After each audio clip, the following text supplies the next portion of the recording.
बंदी छोड़ सतगुरु रामपाल जी महाराज जी की जय हो।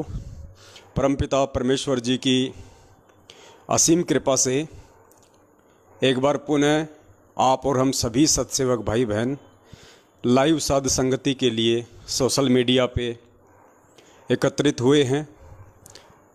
ये परमपिता परमेश्वर सतगुरु रामपाल जी महाराज जी की असीम दया है, उनकी मेहर है, जो उन्होंने अपनी गैर हाजिरी में, अपनी अनुपस्थिति में हम सभी भाई बहनों को सोशल मीडिया के माध्यम से एक दूसरे के साथ उस परमेश्वर की महिमा का गुणगान करने के लिए समय दिया। और पुण्यात्माओं, भरपूर फ़ायदा हम सभी भाई बहन आपस में साध संगति का उठा भी रहे हैं, क्योंकि सतगुरु देव जी के सत्संगों के अलावा यदि दूसरे स्थान पे कोई चीज़ आती है तो वो केवल साध संगति होती है। जिस प्रकार स्कूल कॉलेज में टीचर या लेक्चरर बच्चों को जो सिलेबस पढ़ा देता है, उसके बाद में वो बच्चे आपस में बैठ के उसके ऊपर डिस्कस करते हैं, रिवीजन करते हैं और संत भाषा में इसको साध संगति कह देते हैं। तो पुण्यात्माओं, आप और हम सभी ने इस साध संगति का भरपूर फ़ायदा उठाना है और हम उठा भी रहे हैं। और वर्तमान समय में ये साध संगति बेहद ही ज़रूरी थी, क्योंकि काल भगवान ने संगत में चारों तरफ अपने एजेंट फैला रखे हैं।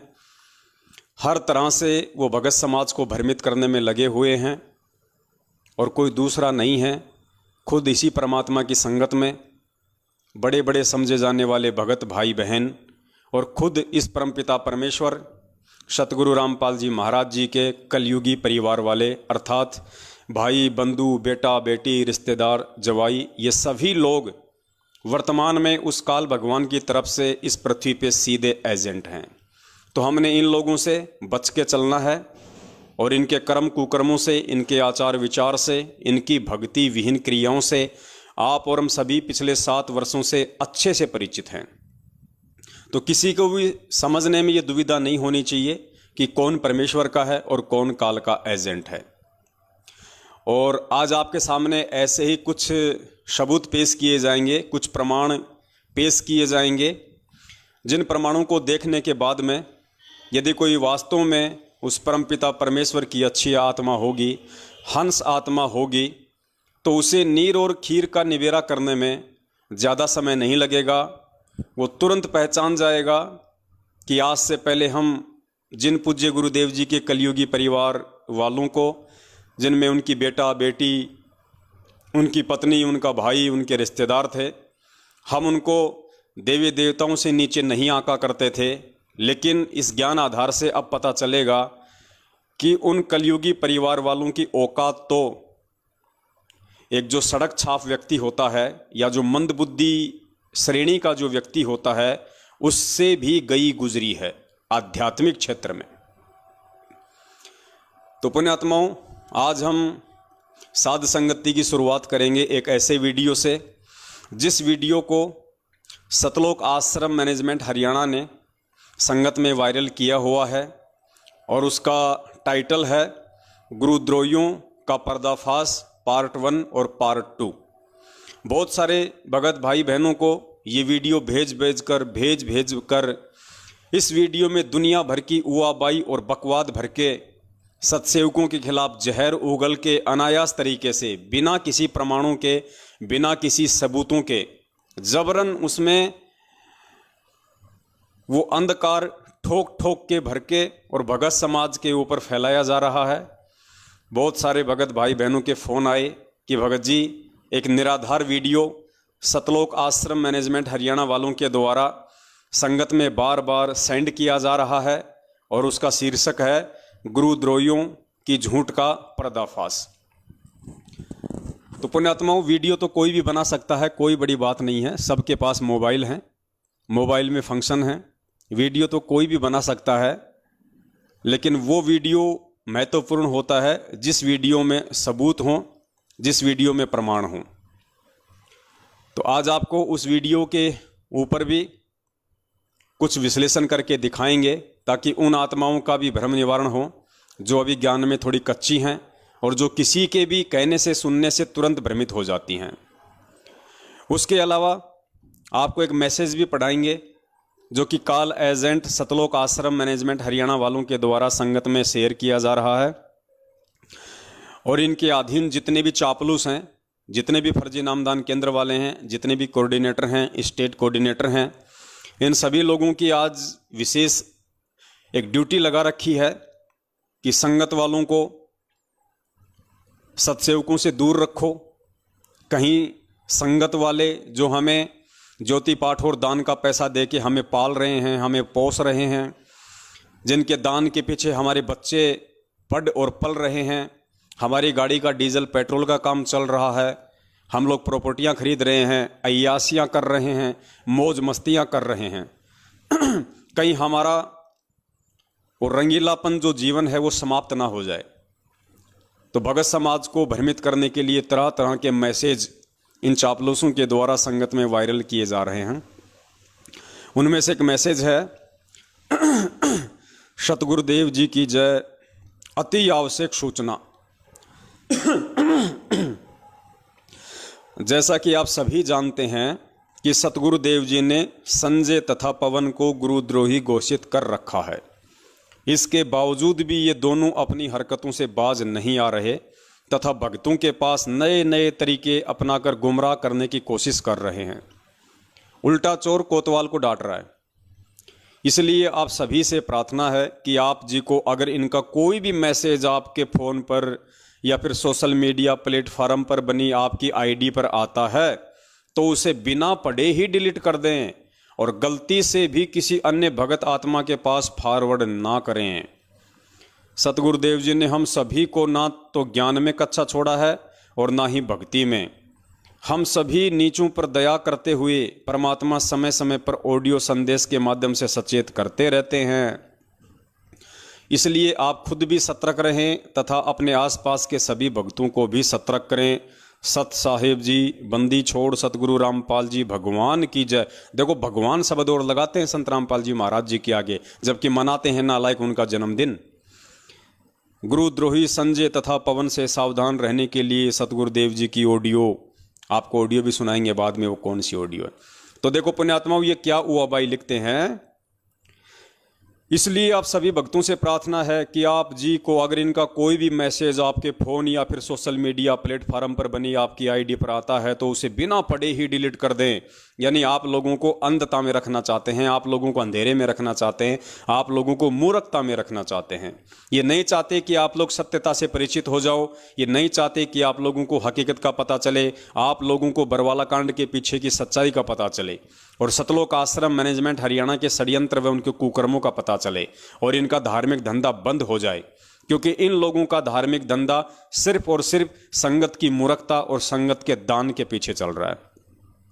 फिर आगे क्या लिखते हैं, सतगुरुदेव जी ने हम सभी को ना तो ज्ञान में कच्चा छोड़ा है और ना ही भक्ति में।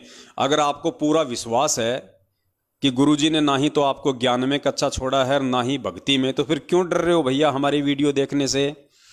क्यों इतनी घबराहट हो रही है? क्यों तुम्हारे पसीने छूट रहे हैं? क्यों तुम्हारे कपड़े गीले हो गए ऊपर से लेकर नीचे तक कि पवन की वीडियो मत देखो, पवन की वीडियो मत देखो? फिर तुम्हें डर किस बात का है?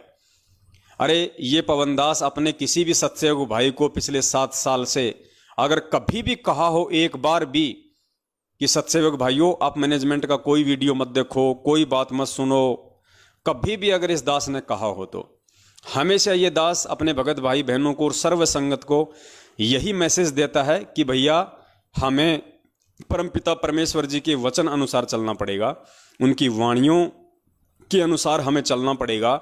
और परमात्मा की वाणी कहती है कि कहे कबीर सोए जन मेरा, जो नीर खीर का करे निबेरा। जब तक मेरा भगत दोनों तरफ की बातें नहीं सुनेगा, दोनों तरफ के ऑडियो वीडियो नहीं देखेगा, तो वो कैसे निर्णय कर पाएगा कि सच क्या है और झूठ क्या है।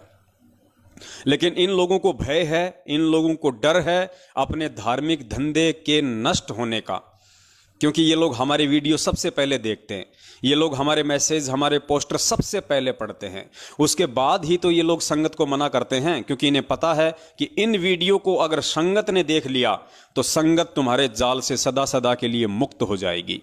और आज जो तुम संगत के दान पे अय्यासियाँ कर रहे हो, रंग रेलियाँ मनाते हो, मौज मस्तियाँ कर रहे हो, खुले सांड की तरह हर प्रकार से तुम अपने खर्चे पूरे कर रहे हो, वो सारे धंधे तुम्हारे बंद हो जाएंगे। इसलिए ये लोग डरते हैं कि कोई पवन दास का वीडियो ना देख ले। तो पुण्यात्माओं, अब ये तो आप लोगों के हाथ में है, आप लोगों के स्वयं के विवेक के ऊपर निर्भर करता है कि आप लोगों ने परमपिता परमेश्वर जी की वाणी के अनुसार चलना है या किसी भी मूर्ख व्यक्ति के कह देने से अपने आध्यात्मिक जीवन को मोड़ना है। उसके बाद एक ज़बरदस्त ऑडियो आपको सुनाते हैं, आज 1 मिनट की है, बिल्कुल ज़बरदस्त ऑडियो है। और ये ऑडियो सुनने के बाद में आप लोगों के होश उड़ जाएंगे, अगर आप लोग होश में होंगे तो।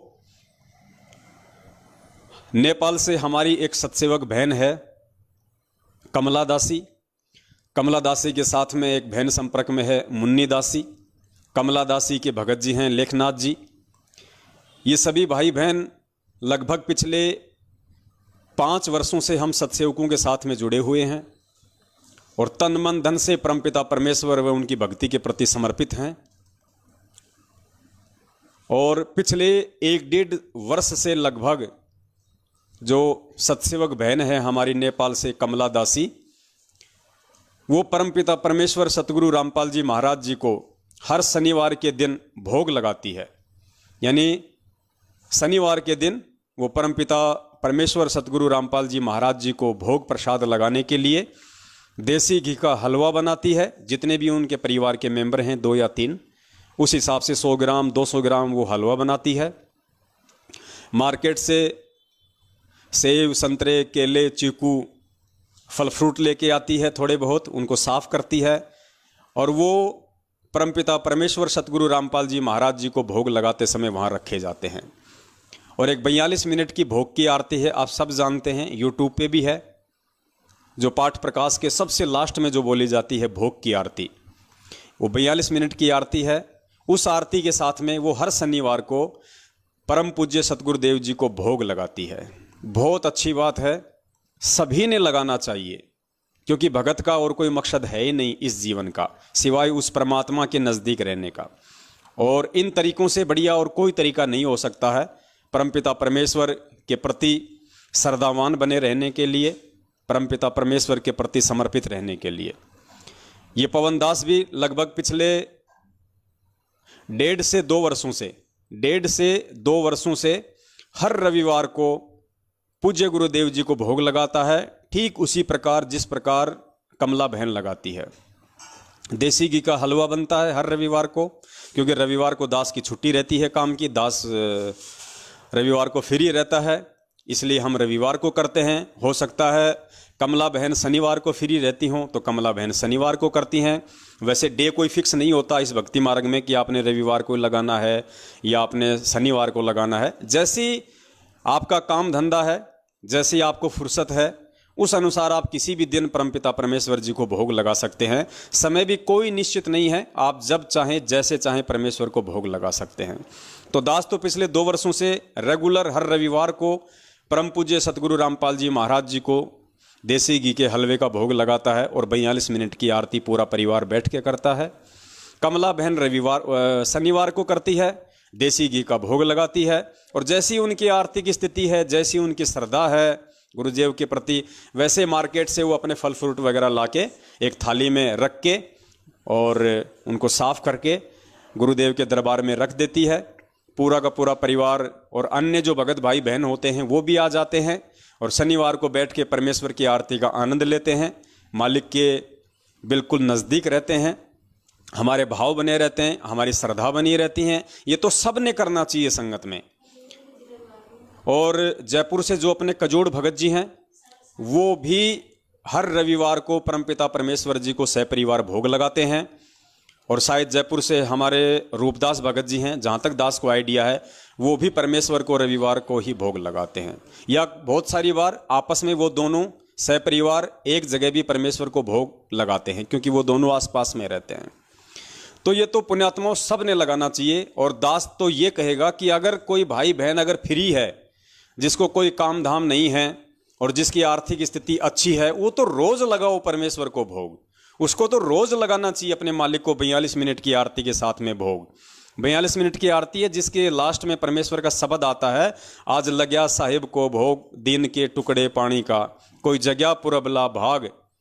ये इतनी अच्छी वाणी है परमात्मा की, इतना अच्छा शब्द है परमेश्वर का, और पूरी 42 मिनट की ऐसी आरती है कि आपका ध्यान कहीं नहीं भटकता। हर शब्द आपकी आत्मा को छूता है, एक विशेष आत्मिक अनुभव, आत्मिक शांति, आत्मिक आनंद उस आत्मा को प्राप्त होती है जब वो परमपिता परमेश्वर को देसी घी के हलवे के साथ या फल फ्रूट के साथ में जब सहपरिवार बैठ के या जैसे भी वो भोग लगाता है। तो बहन पिछले 1.5 साल से पूज्य गुरुदेव जी को भोग लगा रही है, क्योंकि भाई हमारा परमात्मा हमारा पूज्य गुरुदेव है, हमारा भगवान, हमारा इष्ट, हमारा देव, हमारा महादेव, हमारी जगदम्बा, हमारा जगदीश, हमारा भाई, हमारी माता, हमारे पिता, हमारे बंधु, हमारे रिश्तेदार, हमारे दुख सुख का साथी, हमारे कष्टों को हरने वाला, विघ्नों को दूर करने वाला, संकटों को हरने वाला, हमारा साथी, हमारा संगी, हमारा सब कुछ परम पूज्य सतगुरु रामपाल जी महाराज जी हैं। तो हम उनका भोग नहीं लगाएंगे तो फिर हम किसका भोग लगाएंगे?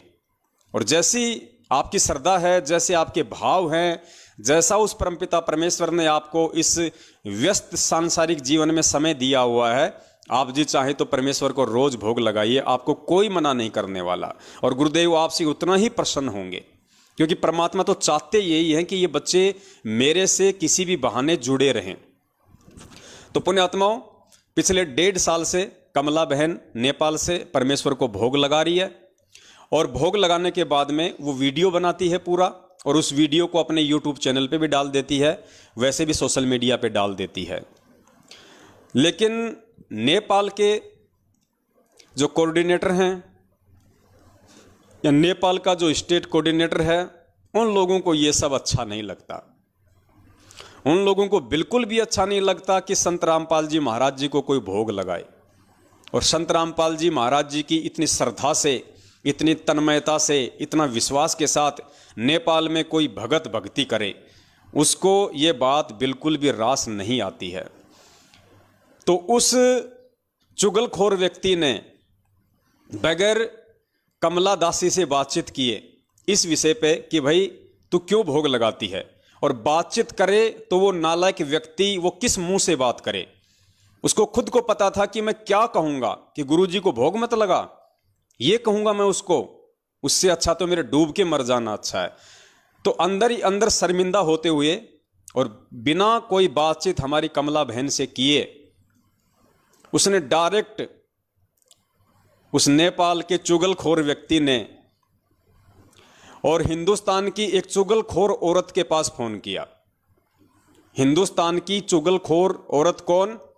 परमपिता परमेश्वर सतगुरु रामपाल जी महाराज जी की कलयुगी बेटी मंजू। क्योंकि देखो पुण्यात्माओं, चुगलखोर को चुगलखोर ही कहा जाएगा और चुगलखोरनी को चुगलखोरनी ही कहा जाएगा, क्योंकि हम तो परमेश्वर के वचन पे, उनकी वाणियों पे चलने वाले भगत हैं, व्यक्ति हैं। तो हमें इसमें ना कोई संशय होती है, ना हमें कोई भय लगता है, ना हमें किसी का कोई डर है। क्योंकि पूज्य गुरुदेव जी ने हमें यही सिखाया कि बेटा, साचा शब्द कबीर का प्रकट किया जगमाही, और जैसे को तैसा कहे सो तो निंदा नाही। अगर बेटा तू चुगलखोर को चुगलखोर कहता है तो उसमें निंदा चुगली नहीं, तू सही कह रहा है। अगर तू डाकू को डाकू कह रहा है तो सही कह रहा है। अगर तू भगोड़े को भगोड़ा कह रहा है तो इसमें कोई निंदा चुगली नहीं होती है। तो हमें तो परमेश्वर के ज्ञान आधार से चलना है, और हम चल भी रहे हैं।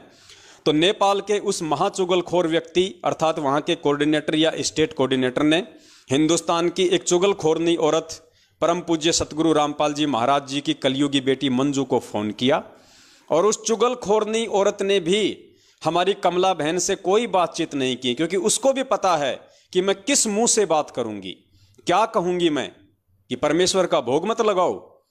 लेकिन पुण्यात्माओं, काल भगवान का इतना प्रेशर है इन काल एजेंटों के ऊपर, इन्होंने इस बात की भी, इस उत्तम कर्म की भी, इस उत्तम आध्यात्मिक कर्म की भी शिकायत लगा दी परमपिता परमेश्वर सतगुरु रामपाल जी महाराज जी से। जैसा भी उनका सिस्टम है, क्योंकि आज हम यही बोलेंगे कि उसने परमपिता परमेश्वर सतगुरु रामपाल जी महाराज जी को ही शिकायत लगाई, क्योंकि 1 मिनट की ऑडियो आई है। बाकी हम तो इन ऑडियो में विश्वास नहीं करते हैं, ये किसकी है, कहाँ से आती है, हमें इन ऑडियो से कोई लेना देना नहीं होता है। हमारे लिए तो ये ऑडियो बेसलेस हैं, निरर्थक हैं, कूड़े के कचरे की तरह हैं, क्योंकि हमें तो परमेश्वर ने ऑडियो आधार से नहीं बल्कि सत्संग आधार से चलना सिखाया है भक्ति मार्ग पे, यदि सफल होना है तो। लेकिन चलो, जो लोग इन ऑडियो को पूज्य गुरुदेव जी की मानते हैं, तो हम पूज्य गुरुदेव जी का नाम लेके ही चलेंगे ताकि आप लोग अच्छे से समझ पाओगे। तो मंजू ने शिकायत लगाई हिसार जेल में परमपिता परमेश्वर सतगुरु रामपाल जी महाराज जी के पास में, और फिर उसकी कॉल रिकॉर्डिंग नेपाल भेज दी और हिंदुस्तान में भी संगत में भेजी गई। तो पुण्यात्माओं, सबसे पहले आपको ये ऑडियो सुनाते हैं, आप जी ऑडियो को ध्यान से सुनना। उसके बाद फिर परमपिता परमेश्वर इन दोनों चुगलखोरों की महा अज्ञानता का पर्दाफाश करवाएंगे कि ये किस नीचता पर उतराए हैं, किस घटियापन पर उतराए हैं, इन्हें अपने पराये में भी कोई भेद नजर नहीं आ रहा है। प्रणाम गुरु जी। जी वाह भक्ति दया करियो परमात्मा, आप ठीक हो मां जी? गुरु जी प्रार्थना है गुरु जी, और नेपाल के कुछ भगत आत्मा है जो गुरुद्रोही पवन और संजय के संपर्क में आ गए गुरु जी, और वे ना जी मन माना तरीके से भंडारा निकालते हैं, घर में फूल फल और फूल रखते हैं, और जैसे भोग की विधि पाठ प्रकाश में होता है ना जी, वो ही सारी करके और यूट्यूब और फेसबुक पर डाल रहे हैं। उनको नाम बताओ, उनका निकाल दो। कमला दासी है गुरु जी, उसका पति लेखनाथ दास, और करीबी है जी मुन्ना दासी, मोहनलाल जनपद। बेटी ने जो बताया उनका नाम है? हाँ जी, नेपाल के रहने वाले। क्या क्या नाम बताए? कमला दासी गुरु जी, उसके पति लेखनाथ दास, उसका पति लेखनाथ। हाँ जी, और करीबी है मुन्ना दासी, इनका सहयोग कर रहे हैं गुरु जी। हाँ, तो ये जितने भगत हैं या तो सुधार कर ले, जो जिस तरह ये गलतियां कर रहे हैं इसको सुधार ले, नहीं तो इनको मिशन से निकाल दिया जाए, इनको गुरुद्रोही घोषित कर दिया जाएगा। इनको लिख कर भेज दो। जी गुरु जी। हाँ ठीक है बेटा जी, दंडवत प्रणाम गुरु जी। और सत्साई पुण्यात्माओं, 1 मिनट की ऑडियो आपने सुनी। मुझे तो सुनते ही बड़ी हंसी आई इस ऑडियो पे कि इन लोगों का अपना भी जो बचा खुचा जो विवेक था वो भी काल भगवान ने हर लिया है, और इन नालायकों को खाली खोका बना के इस पृथ्वी लोक पे इनका चोटा पकड़ के घुमा रहा है काल भगवान। इनको कुछ भी ध्यान नहीं है कि हम क्या कर रहे हैं, हम किस चीज़ की शिकायत कर रहे हैं, किस चीज़ की शिकायत नहीं करनी चाहिए, हम किस से शिकायत कर रहे हैं, क्या उसका रिजल्ट आएगा। पुण्यात्माओं, इसी को कहते हैं काल भगवान की सूक्ष्म चाल। अंदर से पूरा खोका कर दिया सतलोक आश्रम मैनेजमेंट हरियाणा को, बिल्कुल थोता और खोका।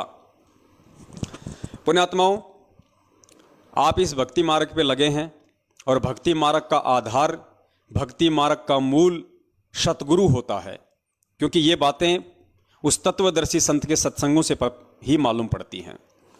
और परमेश्वर भी कहते हैं मंगलाचरण के लास्ट में कि 33 कोटि या धारा, आगे क्या वाणी,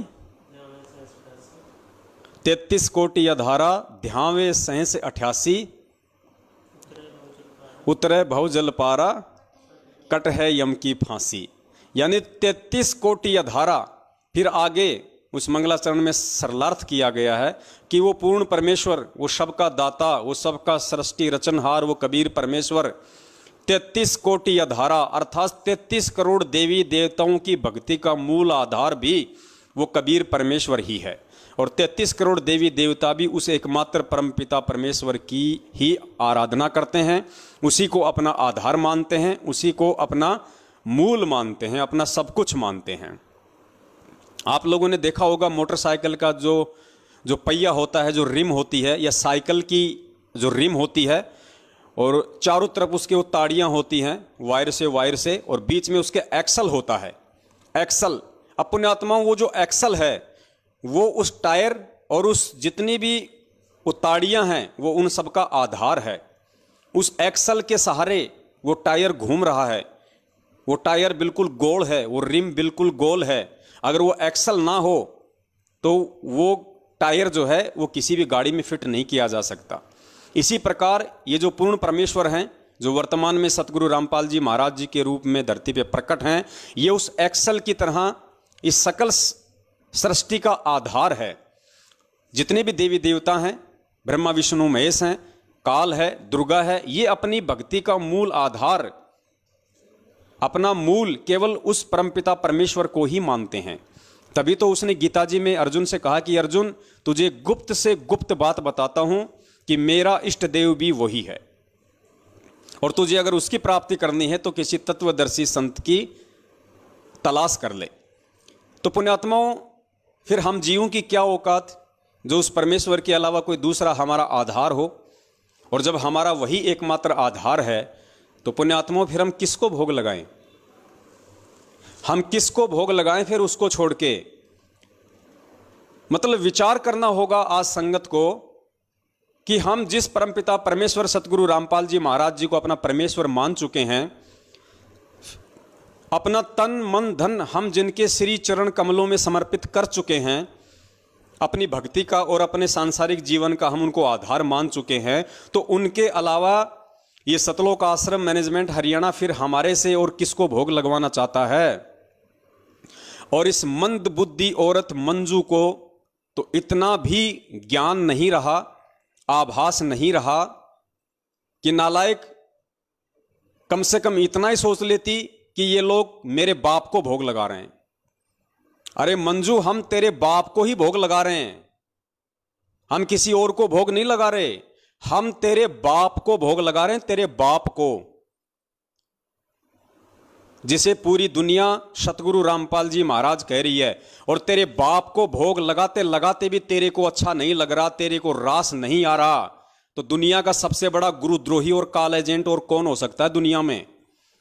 पुण्यात्माओं, मेरे बाप की यदि कोई प्रशंसा करे, मेरे बाप की यदि कोई बड़ाई करे, मेरे बाप को अगर 50 जगह अगर कोई कहे कि भाई जो पवन दास का जो पिताजी है भाई बहुत अच्छा है, भाई आदमी एकदम इंसाफ शरीफ आदमी है, जो बात बोलता है बिल्कुल मुंह पे बोलता है, और कोई यदि मेरे बाप को भोग लगाए, मेरे बाप को देवी देवताओं की तरह पूजे, तो पुण्यात्माओं मेरा सीना तो फक्र से चौड़ा हो जाना चाहिए, मेरा तो 1.25 किलो खून बॉडी में डेवलप हो जाना चाहिए।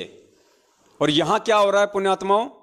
इस मंजू के बाप का वो बहन भोग लगा रही है, इस मंजू के बाप को वो बहन अपना भगवान समझ रही है, अपना परमात्मा मान रही है, और ये नालायक कह रही है कि नहीं, मेरे बाप का भोग मत लगा, मेरा बाप भगवान नहीं है, मेरे बाप का भोग मत लगा। पुण्यात्माओं, इससे ज्यादा मंद बुद्धि औरत और इस दुनिया में कौन हो सकती है? अब तू क्या चाहती है मंजू दीदी? तेरे बाप का भोग ना लगाएं तो क्या तेरी मां का लगाएं?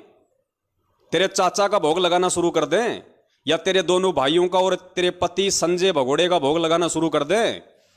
ये चाहती है क्या?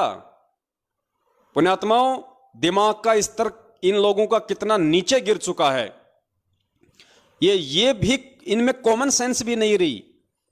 ये कम से कम इतना तो सोचती है प्रार्थना लगाते समय कि नेपाल की जो सत्सेवक बहन है कमला दासी, वो किसका भोग लगा रही है, किसको भोग लगा रही है?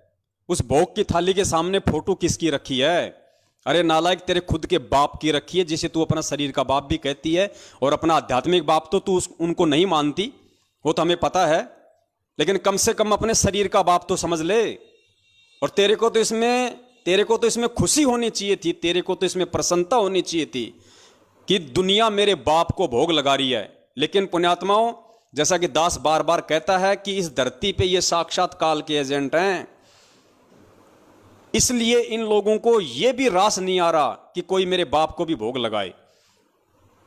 इन्होंने सतगुरु रामपाल जी महाराज जी को अपने घर की प्रॉपर्टी समझ रखा, अपने घर की प्रॉपर्टी, उनके ज्ञान को और उनको इन लोगों ने अपने घर की प्रॉपर्टी समझ रखा है।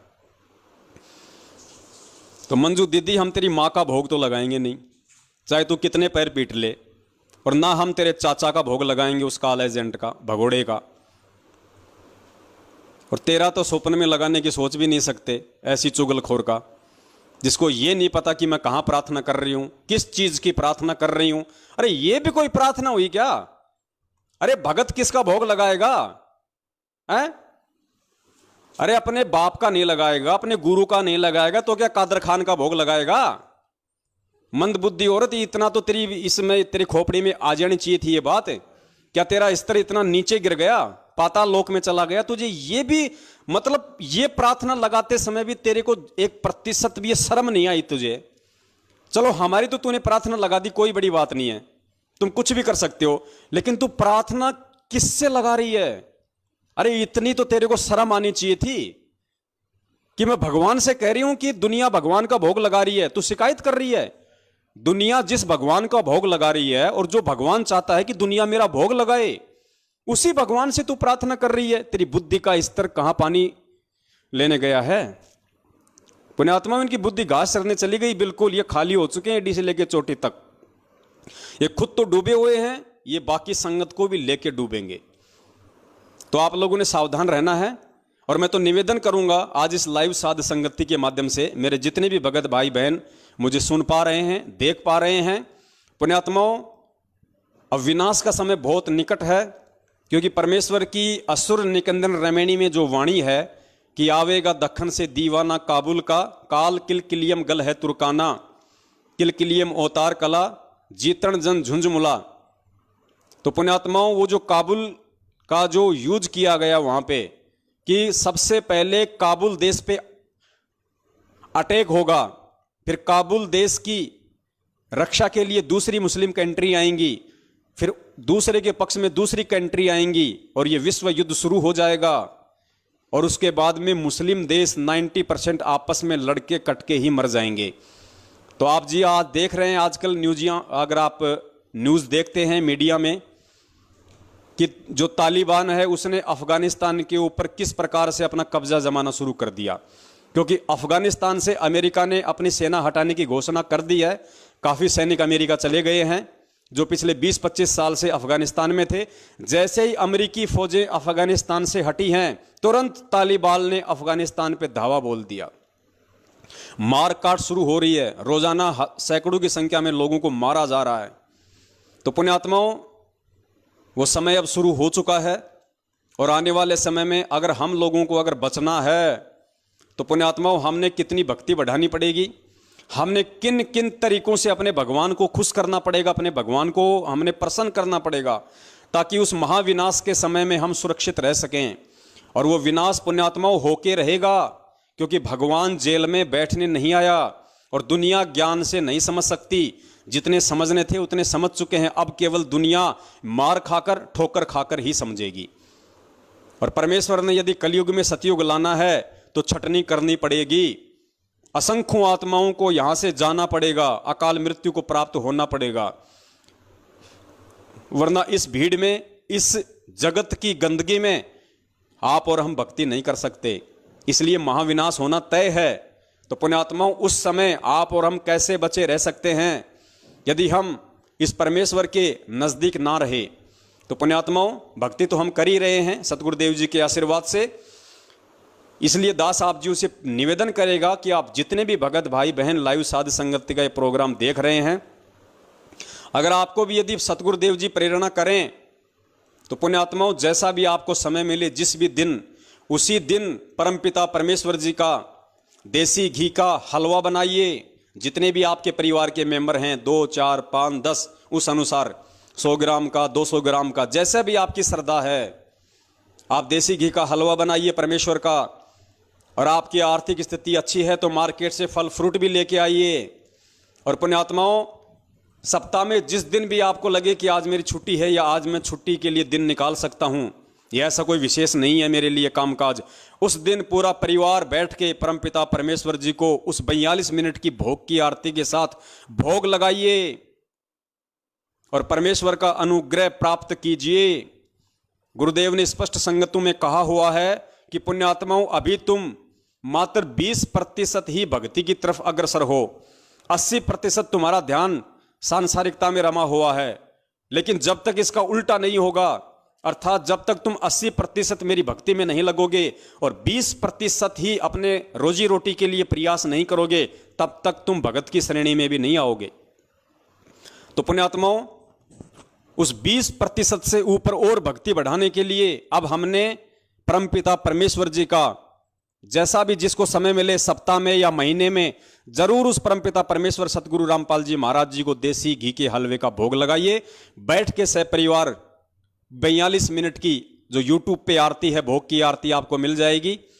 आप वो आरती कीजिए पुण्यात्माओं। हम परमेश्वर के जितना नजदीक रहेंगे, जितना हम परमेश्वर के कृपा पात्र बन के रहेंगे, उतना ही परमात्मा हमारे नजदीक रहेगा। और मैं तो ये मानता हूं कि इन चुगलखोरों ने जो ये चुगली लगाई है, ये हमारे लिए एक बहुत बड़ा ये प्लस पॉइंट साबित हुआ है, क्योंकि काल की चाल से ही परमात्मा अपना कार्य सिद्ध करता है।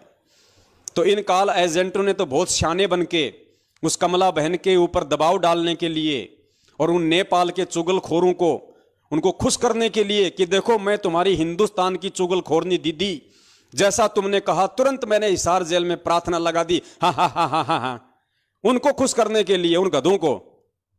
और इसने ऐसी ज्ञान विरुद्ध घटिया हरकत की है जो शायद भक्ति इतिहास में सिवाय उस काल भगवान के और कोई नहीं कर सकता।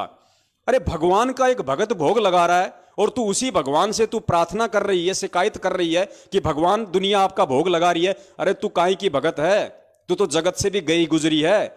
और वो भगवान वो अंदर ही अंदर हंसा होगा, वो अंदर ही अंदर हंसा होगा कि देख ये मंदबुद्धि, और लोग इसको कहते हैं ये मेरी बेटी है। अरे मेरी बेटी ऐसी हो सकती है क्या? ऐसी कमबख्त, ऐसी चुगलखोरनी, ऐसी मंदबुद्धि जिसमें कॉमन सेंस भी नहीं है, वो मेरी बेटी कैसे हो सकती है? मेरी बेटी तो कमला है, कमला नेपाल वाली मुन्नी दासी है। वो है मेरे असली बेटा बेटी जो मुझे अपना परमात्मा समझ के और मेरा भोग लगा रहे हैं। तो पुण्यात्माओं, शायद परमपिता परमेश्वर सतगुरु रामपाल जी महाराज जी ने आने वाले विनाश के समय से बचने के लिए और हम सबको और ज्यादा भक्ति की तरफ अग्रसर करने के लिए, हो सकता है ये सारा खेल रचा है। और पुण्यात्माओं, आप सभी भाई बहन परमपिता परमेश्वर जी की, जैसे पिछले 2 साल से ये पवनदास कर रहा है, 1.5 साल से हमारी बहन कर रही है, और दास चाह रहा था, दास के अंदर एक प्रेरणा भी हो रही थी काफी समय से कि भगत समाज को परमेश्वर की भोग की आरती के लिए एक संदेशा दिया जाए ताकि हम और उस परमेश्वर के नजदीक रहें। अरे मालिक की वाणी है वो, मालिक के उसमें शब्द हैं। भक्ति बोध पुस्तक में लिखा हुआ है, जो 3 समय की आरती वाली जो भक्ति बोध है, संध्या आरती के बाद में उसमें वो आरती लिखी हुई है 42 मिनट की। अरे अगर उसमें परमेश्वर ने आरती दी है तो दी किस लिए है? उसमें पूरे पाठ प्रकाश की आरती नहीं है और ना ही पूरे पाठ प्रकाश की आरती करने के हम अधिकारी हैं, लेकिन वो तो लास्ट का भोग का पार्ट है, भोग का पार्ट है। खुद उस परमपिता परमेश्वर सतगुरु रामपाल जी महाराज जी ने 3 समय की आरती के बाद में उसमें लिखवाया है ताकि मेरे बच्चे कॉमन सेंस से इस बात को समझें और परमेश्वर की भोग की आरती भी करें।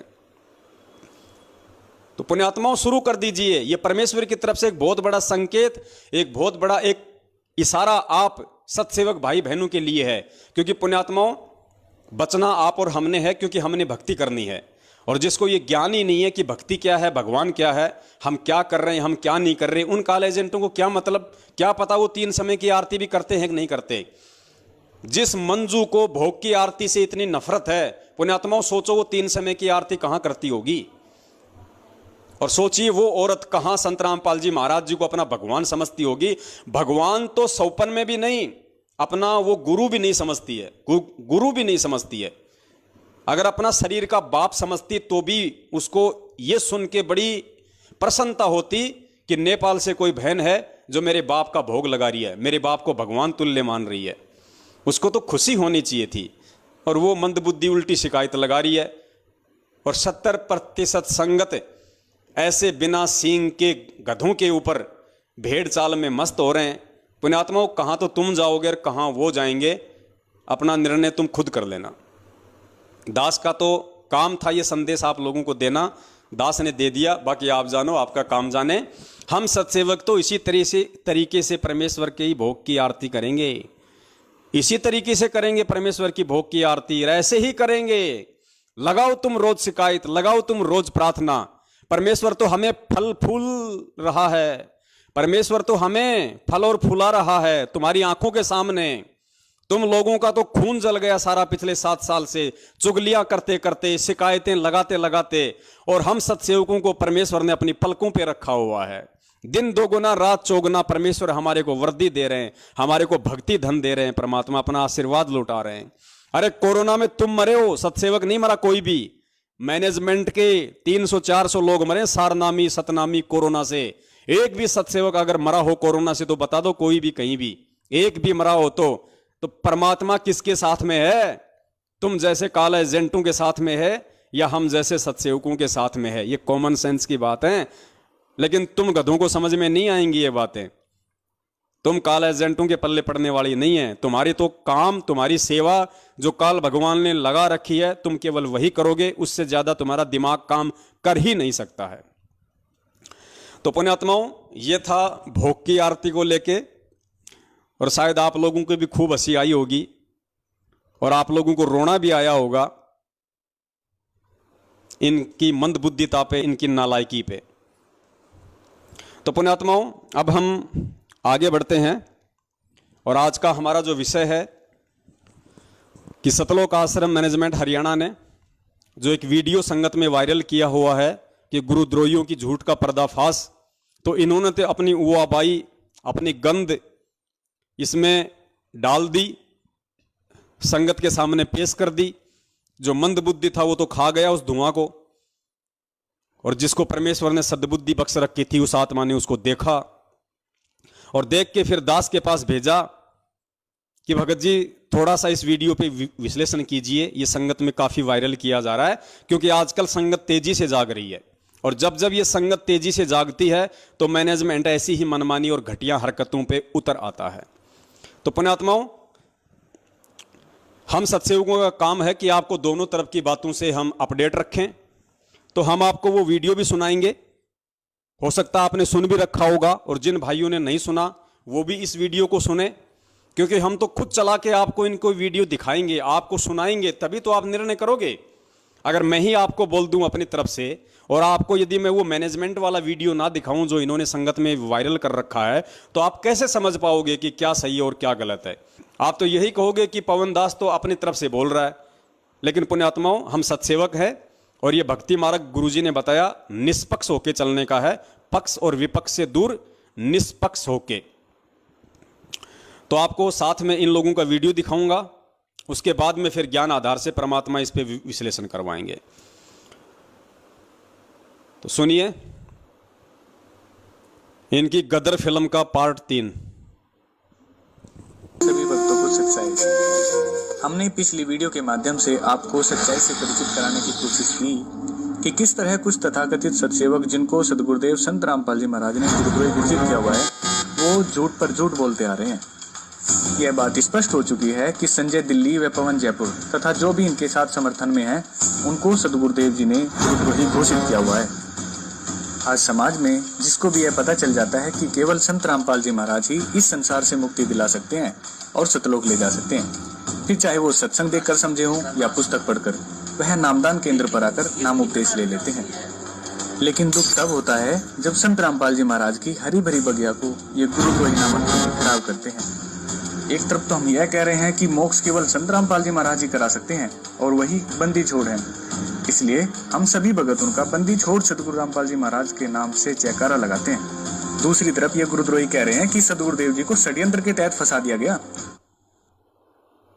अब पुण्यात्माओं, यही सबसे बड़ा पॉइंट है जो इन्होंने इन वीडियो में रखा है। इनके पास और तो कोई प्रूफ है नहीं हमारे खिलाफ, और तो कोई सबूत है नहीं सिवाय उआबाई के। तो इन्होंने ये जो 4 मिनट का वीडियो बनाया था, इसमें इनका सबसे पहला जो आरोप है, सबसे पहला जो दोषारोपण है हम सत्सेवकों के ऊपर, या यूं कह लीजिए मुझ पवन दास के ऊपर, वो इन्होंने ये लगाया है कि भाई एक तरफ तो ये लोग ये कहते हैं कि परमात्मा तो जो है वो बंदी छोड़ है, और दूसरी तरफ कहते हैं कि परमात्मा को सतलोक आश्रम मैनेजमेंट हरियाणा वालों ने एक षड्यंत्र के तहत फंसाया है। और फिर ये कह रहे हैं कि बताओ पुण्यात्माओं, परमात्मा को षड्यंत्र के तहत कौन फंसा सकता है? अब पुण्यात्माओं, दास ने अनेकों बार ये शब्द कहे हैं। जो बातें सही हैं, जो सत्य है, वो मैं स्वीकार करूंगा। बिल्कुल मैं पिछले 7 साल से यही कहता आ रहा हूं कि परमपिता परमेश्वर सतगुरु रामपाल जी महाराज जी को बरवाला कांड के तहत काल एजेंट सतलोक आश्रम मैनेजमेंट हरियाणा अर्थात राष्ट्रीय समाज सेवा समिति ने, जिनमें उनका भाई, बेटा, बंधु, जवाई, रिश्तेदार और कुछ मूर्ख टाइप के लोग थे, जिन्होंने अपनी मनमानी घटिया हरकतों के चलते और महेंद्र जैसे शीर्ष लोगों ने प्रशासन के साथ मिलके एक सोची समझी साजिश के तहत, एक चाल के तहत गुरुजी के खिलाफ षड्यंत्र रचा और गुरुजी को फंसाया। बिल्कुल मैं अपने इस बात पे कायम हूं, मैं झूठ नहीं बोलूंगा, क्योंकि झूठ बोलना दुष्टों का काम होता है, काल एजेंटों का काम होता है, सत्सेवकों का नहीं होता है। अगर मैंने ये बात कही है कि पूज्य गुरुदेव जी को षड्यंत्र के तहत फंसाया गया है, तो इस चीज को मैं साबित भी करूंगा और मैंने साबित भी किया है।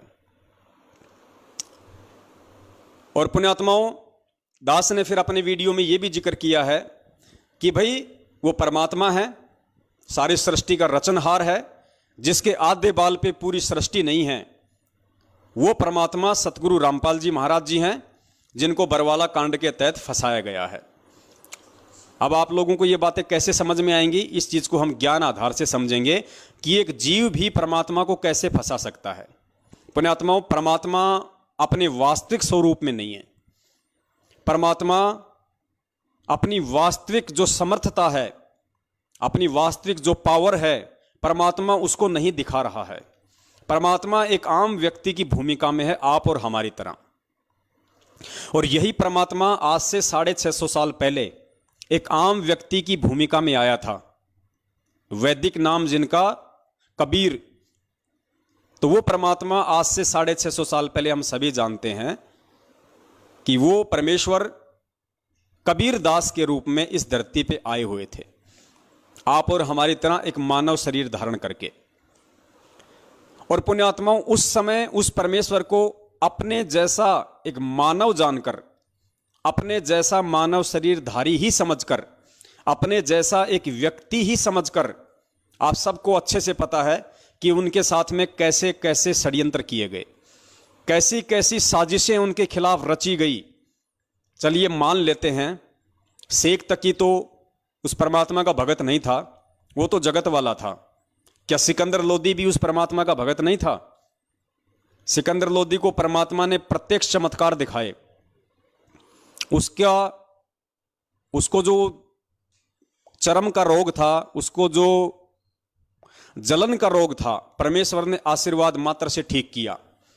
उसकी आंखों के सामने रामानंद जी की कटी हुई जो गर्दन थी उसको वापस जोड़ा और वो परमात्मा का शिष्य बना।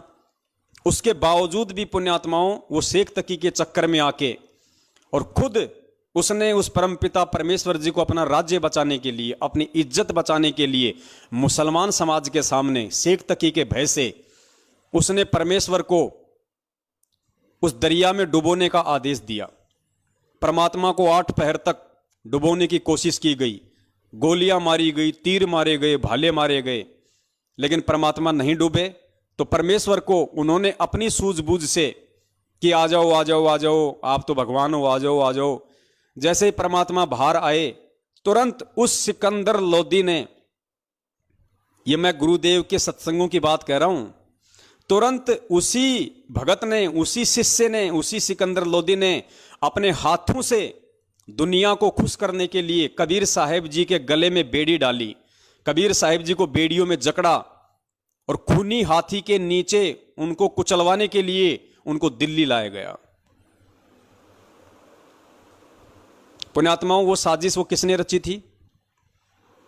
किसने परमात्मा के साथ में षड्यंत्र किया? सिकंदर लोदी ने। वो भी तो उनका भगत था।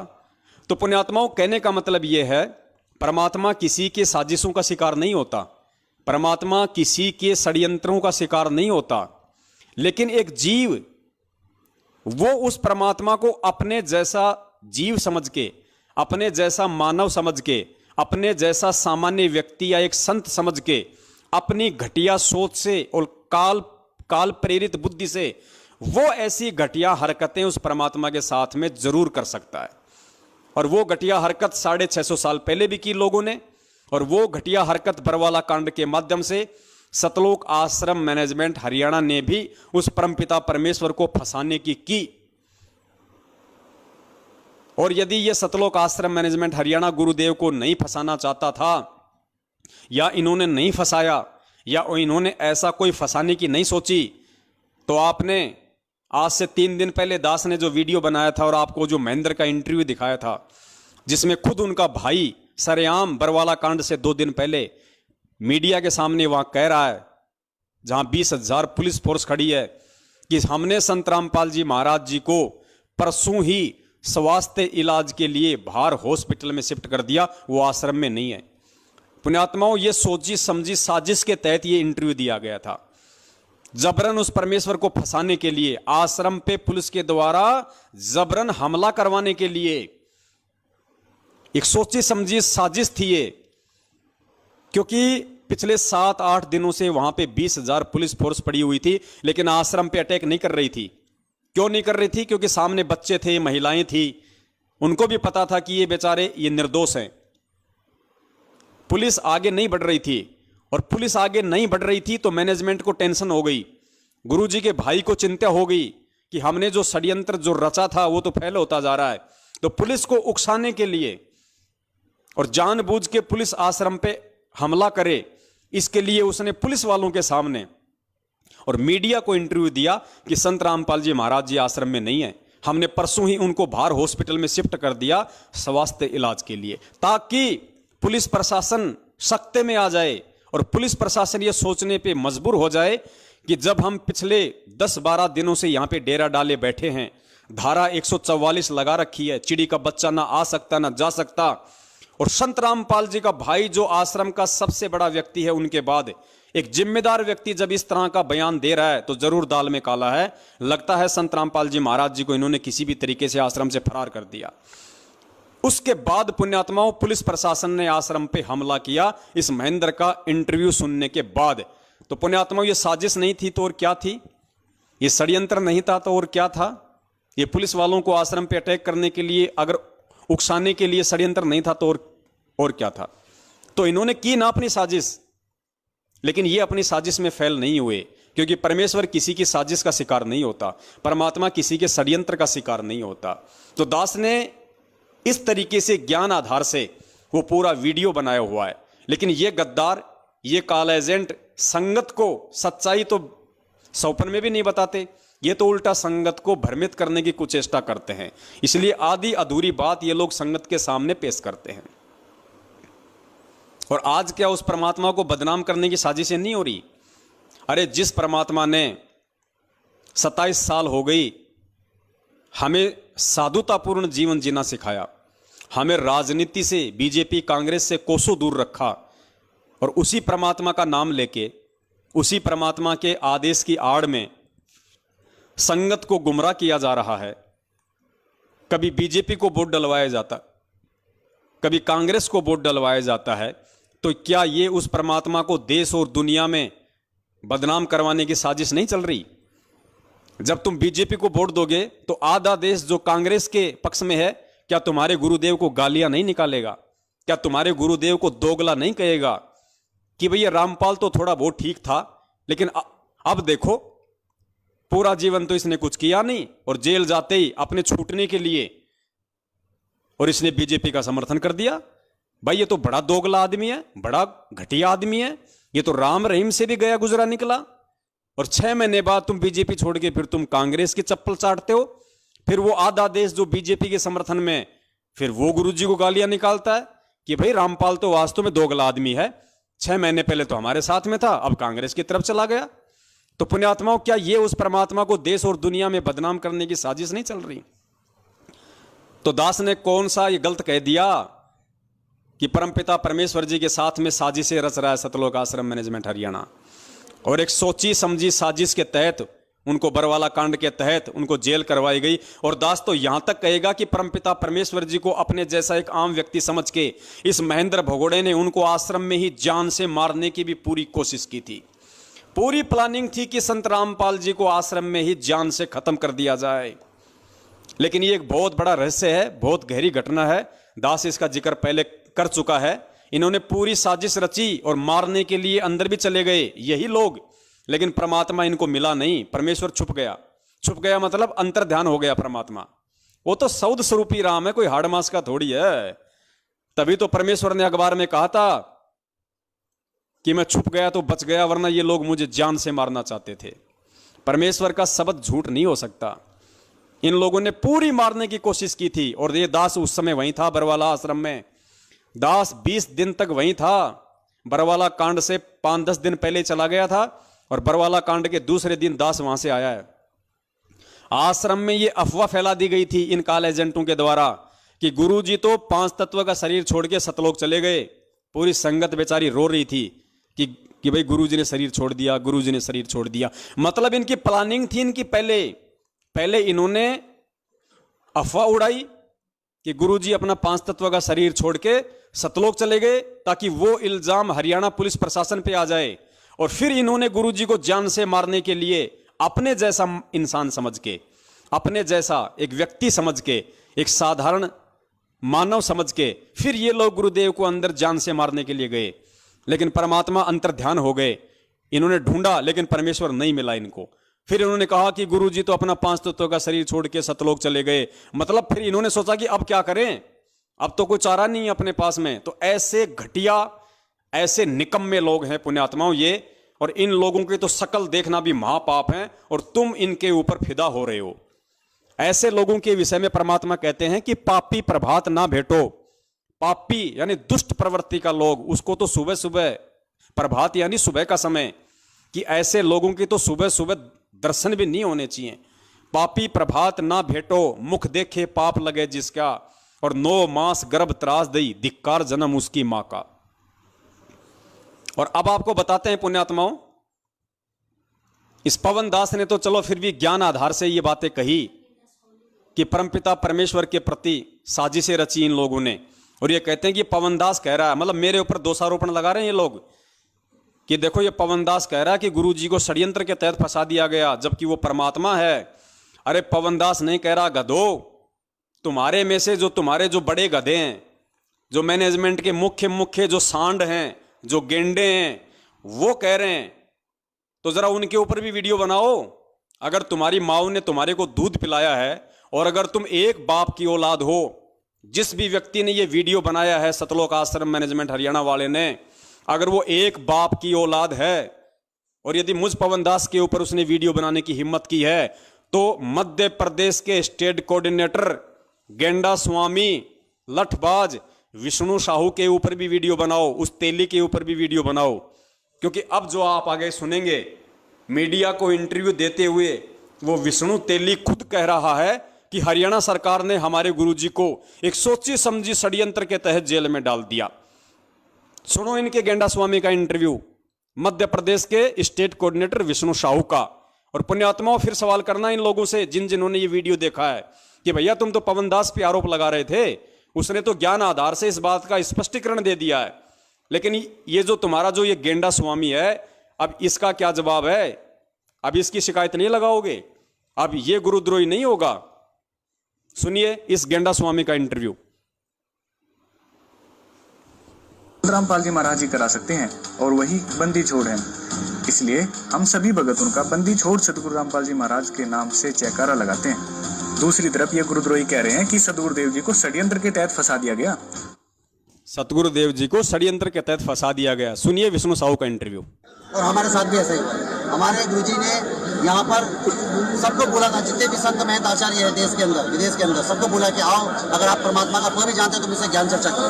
हमारे सदगुरुदेव जी का खुलासा किया, शास्त्र में बताया कि देखो यहाँ पर परमात्मा ऐसे मिलेगा, इस विधि से मिलेगा, और आप लोग जो कर रहे हो गलत साधना कर रहे हो, आप मुझसे शास्त्र कर। कोई भी गुरुजी शास्त्र करने को तैयार नहीं हुआ और उनकी दुकान बंद होते नजर आने लगी। सारे जितने भी संत महंत के अनुयायी थे वो उनको छोड़ हमारे गुरु से नाम दीक्षा लेने लगे। तो उन्होंने एक षड्यंत्र बनाकर एक सोची समझी साजिश के तहत हरियाणा सरकार के साथ मिलकर हमारे गुरुजी को षड्यंत्र के तहत जेल में डाल दिया गया। मगर एक बार फिर से सुनना पुण्यात्माओं, विष्णु साहू कह रहा है कि हमारे गुरुजी को इन नकली संतों ने हरियाणा सरकार के साथ मिलकर एक सोची समझी साजिश के तहत, एक षड्यंत्र के तहत जेल में डाल दिया गया। ध्यान से सुनना। फिर भी हम बोले कि परमात्मा है, परमात्मा में लीला करते हैं, और हम ये आपको गारंटी के साथ बोल सकते हैं कि हमारे सदगुरु जी आने वाले 5 से 6 महीने में जेल से बाहर आ जाएंगे और न्याय तो दास अपनी घर। अब उसे शासन कर, कोई भी गुरुजी शासन करने को तैयार नहीं हुआ और उनकी दुकान बंद होते नजर आने लगी। सारे जितने भी संत महंत के अनुयायी थे वो उनको छोड़कर हमारे गुरु से नाम दीक्षा लेने लगे। तो उन्होंने एक षड्यंत्र बनाकर एक सोची समझी साजिश के तहत हरियाणा सरकार के साथ मिलकर हमारे गुरुजी को षड्यंत्र के तहत जेल में डाल दिया गया। मगर फिर भी हम बोले कि परमात्मा है, परमात्मा में लीला करते हैं, और हम ये आपको गारंटी के साथ बोल सकते हैं कि हमारे सदगुरु जी आने वाले 5 से 6 महीने में जेल से बाहर आ जाएंगे और न्याय तो दास अपनी गर्दन कटवा देंगे। तो पुण्यात्माओं, दास ने तो अपना स्पष्टीकरण ज्ञान आधार से आपको दे दिया है जो इन लोगों ने छुपाया और आप लोगों को सच्चाई नहीं बताई, और उल्टा मुझ दास पे एक छोटा सा दोष लगा दिया कि ये पवन दास तो गुरुजी को परमात्मा नहीं मानता और कह रहा है कि परमात्मा को षड्यंत्र के तहत फंसा दिया। अब ये विष्णु साहू, ये गेंडा स्वामी, मध्य प्रदेश का स्टेट कोऑर्डिनेटर, गाड़ीबाज, लठबाज विष्णु तेली, अब इससे जवाब लेने की हिम्मत क्या ये वीडियो बनाने वाला करेगा? क्या इस सतलोक आश्रम मैनेजमेंट हरियाणा वालों की माताओं ने उनको इतना दूध पिलाया है जो इस 140 किलो के गेंडा स्वामी से सवाल कर सके? करेंगे ये लोग सवाल? जिंदगी में नहीं करेंगे। ये कॉल एजेंट हैं भाई, आपस में मिलके अपनी दुकान चला रहे हैं, अपना धंधा चला रहे हैं। इनकी प्रार्थनाएं कहीं नहीं जाती, ये गुरुद्रोही नहीं होते। यहां तो जैसे हमारे पूज्य गुरुदेव जी कहते हैं कि निरंजन धन तेरा दरबार, यहां तनिक ना न्याय विचार, झूठों को तो साचा बतावे, ओ साचों को तो झूठा बतावे, झूठों का एतबार, निरंजन धन तेरा दरबार। तो पुण्यात्माओं, पवन दास अगर गाली खाए तो गुरुद्रोही, और इनका वर्ल्ड कोऑर्डिनेटर देशराज अगर मुंह में मूतने की गाली दे तो वो गुरुमुखी। पवन दास अगर जानवरों की तरह इनके सारनामियों से पिटे तो गुरुद्रोही, और इनके सारनामी देशराज, दिल्ली वाला परवेश, कुरुक्षेत्र वाला रमेश चंद्र चहल, बसंत सैनी का भाई रूपदास, अगर इस दास को लठों से मारें तो वो परम भगत। तो पुण्यात्माओं, ये काल भगवान का लोक है, यहां पे ऐसा ही होता है। गुरुजी कहते हैं ना कि मालिक की वाणी है कि वैश्या ओढ़े मूल मूल खासा और गल मोतियों के हार, और पतिव्रता को मिले न खादी सूखा निरस आहार, निरंजन धन तेरा दरबार। पुण्यात्माओं, ये काल भगवान का लोक है। जब हमारे सतवादी परमात्मा को इन नालायकों ने अपनी साजिशों के तहत, अपने षड्यंत्रों के तहत, अपनी सोची समझी और घटिया मनवस हरकतों के तहत, अपनी अय्यासियों के तहत बरवाला कांड करवा के ऐसे ऐसे घटिया आचरणों से आज ये उनको देश और दुनिया में बदनाम कर रहे हैं। तो पुण्यात्माओं, ये आप और हमें कहाँ छोड़ने वाले हैं? इन्होंने उस परम संत को तो देशद्रोही घोषित करवा दिया और इस 2 कौड़ी के जीव पवन दास को गुरुद्रोही घोषित करवा दिया, ताकि संगत में आराम से अपना धार्मिक धंधा कर सके, कोई बोलने वाला ही ना बचे। लेकिन शायद इसको पता नहीं कि ना तो कभी वो परम संत टूटता है ना झुकता है। वो जिस मकसद को लेके इस पृथ्वी पे प्रकट होता है उसको पूरा करके जाता है। कोई माई का बाप इसी किस ब्रह्मांड में उसको रोकने वाला नहीं है। और जिस अपने बच्चे के सिर पे वो परम संत हाथ रख दे, फिर उस बच्चे को कोई माई का लोल संगत में रोकने वाला नहीं है। आगे चलिए पुण्यात्माओं, इनकी इसी वीडियो में अगली दूसरी उआबाई।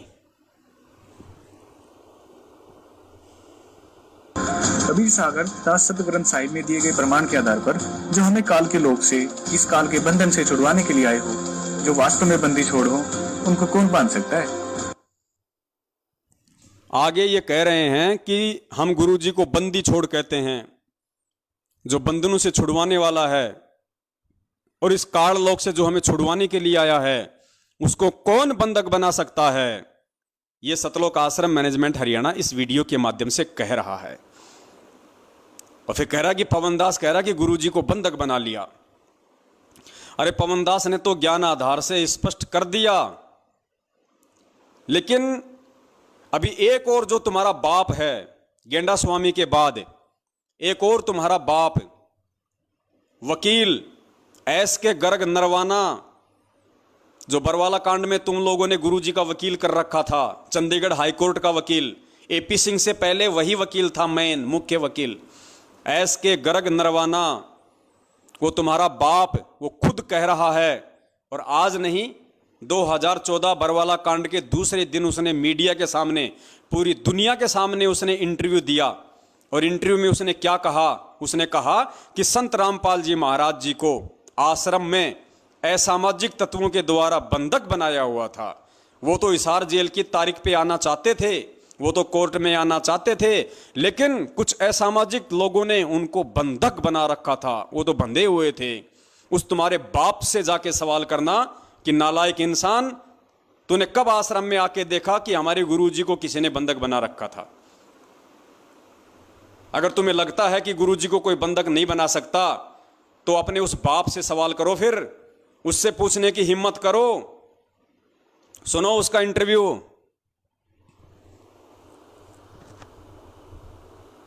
रामपाल को आज पंजाब और हरियाणा के हाई कोर्ट में पेश किया गया और हमारे साथ संत रामपाल के वकील हैं जी। निर्वाणा जी, आज क्या हुआ है हाई कोर्ट में आपके? आज संत रामपाल जी खुद पर्सनली कोर्ट में पेश हुए हैं और उनको पुलिस ने पेश किया है। और संत जी ने ये कहा है कि मैं तो खुद बंधक बना हुआ था, मैं क्या करता, मेरी मजबूरी थी, इसलिए मैं कोर्ट में नहीं आ सका। मैं बीमार जरूर हूँ, परंतु बीमार के होते हुए भी मैं कोर्ट में आता। किसने बंधक बनाया था उनको? कुछ लोग थे वहाँ पर, हजारों लोग थे। वो कहने लगे तुमने नहीं जाना, इनको रोका हुआ था। अब पुलिस ने जब इनको छुड़ाया तो ये डायरेक्ट एम्बुलेंस में पुलिस इनको कोर्ट में ले। और कितनी देर से बंधक थे वो? ये तो अब जब से ये झगड़ा चल रहा है ना, तब से बंद की थे, 15-16 दिन से शायद। अब बताओ, ये तुम्हारा बाप पूरी दुनिया के सामने सरेआम चिल्ला रहा है कि संत रामपाल जी महाराज जी को कुछ लोगों ने आश्रम में बंधक बना रखा था। अगर वो बंधक ना होते तो वो तो इशारे की तारीख पे आने को तैयार थे। बताइए साहब। और ये भी कह रहा है कि फिर जाके उनको पुलिस ने छुड़वाया। जिस पुलिस पे तुम आरोप लगा रहे हो, जिस पुलिस के ऊपर तुम्हारा ये गेंडा स्वामी, ये विष्णु साहू मध्य प्रदेश वाला अभी 2 मिनट पहले कह रहा था कि संतों के साथ मिलके हरियाणा सरकार ने हमारे गुरुजी को षड्यंत्र के तहत फंसाया है। अरे उसी सरकार ने, ये तुम्हारा वकील कह रहा है, खुद तुम्हारा वकील कह रहा है कि उसी प्रशासन ने संत रामपाल जी महाराज जी को जाके छुड़वाया। तो गधो, तुम कौन से प्रशासन पे तुम इल्जाम लगा रहे हो? और सवाल करने तो अपने बाप से करो ना, इससे वकील से करो। अब अगर तुम्हारी हिम्मत है तो इससे करो कि भैया तेरे को किसने बताया उनको बंधक बना रखा था? वो तो बंदी छोड़ है, वो तो परमात्मा है, उनको कौन बंधक बना लेगा? और जब वो मीडिया वाली पूछ रही है कि उसको बंधक बनाने वाले लोग कौन थे, तो ये तुम्हारा बाप, ये तुम्हारे टुकड़ों पे पलने वाला, तुमने जो पैसों की जो बोरियां दी है ना इनको अपने बचाव के लिए और गुरुजी को फंसाने के लिए। अब ये कह रहा है, लो अब इससे जवाब। ये कह रहा है कि कुछ लोग थे वहां पे। अरे कौन लोग थे वकील साहब वहां पे? आपकी आंखें फूटी पड़ी हैं क्या? कौन लोग थे वहां पे जो बंधक बना रखा था? कौन थे? आश्रम में कौन घुस जाएगा? आश्रम में तो ऑलरेडी ये गुंडा पार्टी थी, राष्ट्रीय समाज सेवा समिति। इतने बड़े गुंडे ऑलरेडी आश्रम में थे। इन गुंडों के रहते रहते, और बताओ बाहर से कौन आदमी, किसकी हिम्मत होगी जो जाके संत रामपाल जी को बंधक बना लेगा? इन गुंडों के रहते सहते। लेकिन ये वकील साहब नाम लेने से डर रहे हैं। क्यों? क्योंकि वकील साहब की चारों जेब इन्होंने पहले ही नोटों से भर दी। अरे वकील किसने किया? सतलोक आश्रम मैनेजमेंट हरियाणा ने। तो वकील भाई साहब किसकी भाषा बोलेगा? वकील किसका बचाव करेगा? अगर ये वकील अगर सही होता, अगर ये वकील ही सही होते, ये मैनेजमेंट ही अगर सही होता तो बरवाला कांड नहीं होता। और अगर ये वकील सही होते तो ये नालायक इतनी बड़ी झूठ नहीं बोलते। ये सीधा सीधा बोलते कि साहब संत रामपाल जी महाराज जी का कोई दोष नहीं है, उन्होंने किसी प्रकार से ना कोई भीड़ जमा की है, ना किसी को कमांडो बनाया है। आश्रम में राष्ट्रीय समाज सेवा समिति नाम का एक संगठन था जिन्होंने मनमानी हरकतें करके संत जी को इशारे की तारीखों पर जाने से रोका, उनको बंधक बनाया। और जिसके बावजूद ये पुलिस का और भक्तों का झगड़ा हुआ जिसमें 5 भक्तों की मौत हुई, जिसका जिम्मेदार संत रामपाल जी महाराज नहीं बल्कि राष्ट्रीय समाज सेवा समिति नाम का गैर जिम्मेदार संगठन है। यह है असली दोषी। इन दोषियों को पकड़ा जाए, इन भगोड़ों को पकड़ा जाए जिनमें उनका भाई मुख्य है। अगर यह बात वो वकील अगर कोर्ट में बोलता तो कब से परमात्मा बाहर होते, आज कब से परमेश्वर बाहर होते। लेकिन ये क्यों बोलेगा भाई? वकील का काम तो पैसे खाने का होता है ना, ये तो इसका धंधा है। अरे डॉक्टर कभी चाहेगा कि दुनिया स्वस्थ हो जाए, और वकील कभी चाहेगा कि दुनिया के मुकदमे जो है सुलझ जाएं। वकील तो खाता ही पैसा इन मुकदमों के पीछे, तारीखों पे तारीखें दिलवा के, तारीखों पे तारीखें दिलवा के, उल्टे सीधे बयानबाजी करके मुकदमों को लंबा खींच के, यही तो कर रहे हैं पिछले 7 साल से ये वकील। ये वकील ही अगर ढंग के होते, वकील ही अगर इस सच्चे होते तो केस का कब का फैसला हो जाता। तो पुण्यात्माओं, ये बहुत बड़ी साजिश, ये बहुत बड़ा षड्यंत्र इन काल एजेंटों के द्वारा बरवाला कांड से पहले ही सोच समझ के पूरा तैयार कर लिया गया था। तो भाई अब इन वकीलों से करो सवाल कि बंदी छोड़ को बंधक किसने बना रखा था। ये पूरी दुनिया के सामने कह रहा है, इससे करो सवाल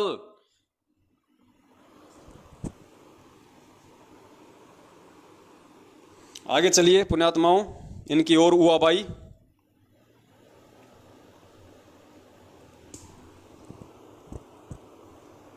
वास्तव में ये काल के दूत हैं। यह बात हमें सदगुरुदेव जी ऑडियो के माध्यम से बता चुके हैं और इनको गुरुद्रोही घोषित कर चुके हैं। लेकिन ये गुरुद्रोही यह बात स्वीकार करने को तैयार ही नहीं है कि यह आवाज संत रामपाल जी महाराज की ही है।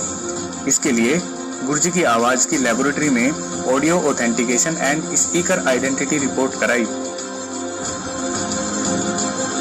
तथा गुरु जी की हैंडराइटिंग की भी जांच कराई, जिसमें यही बात सामने आई कि आवाज भी संत रामपाल जी महाराज की है, वह पत्र की राइटिंग भी संत रामपाल जी महाराज की ही है। लेकिन इन्होंने इस सच को स्वीकार करने से ही इनकार कर दिया।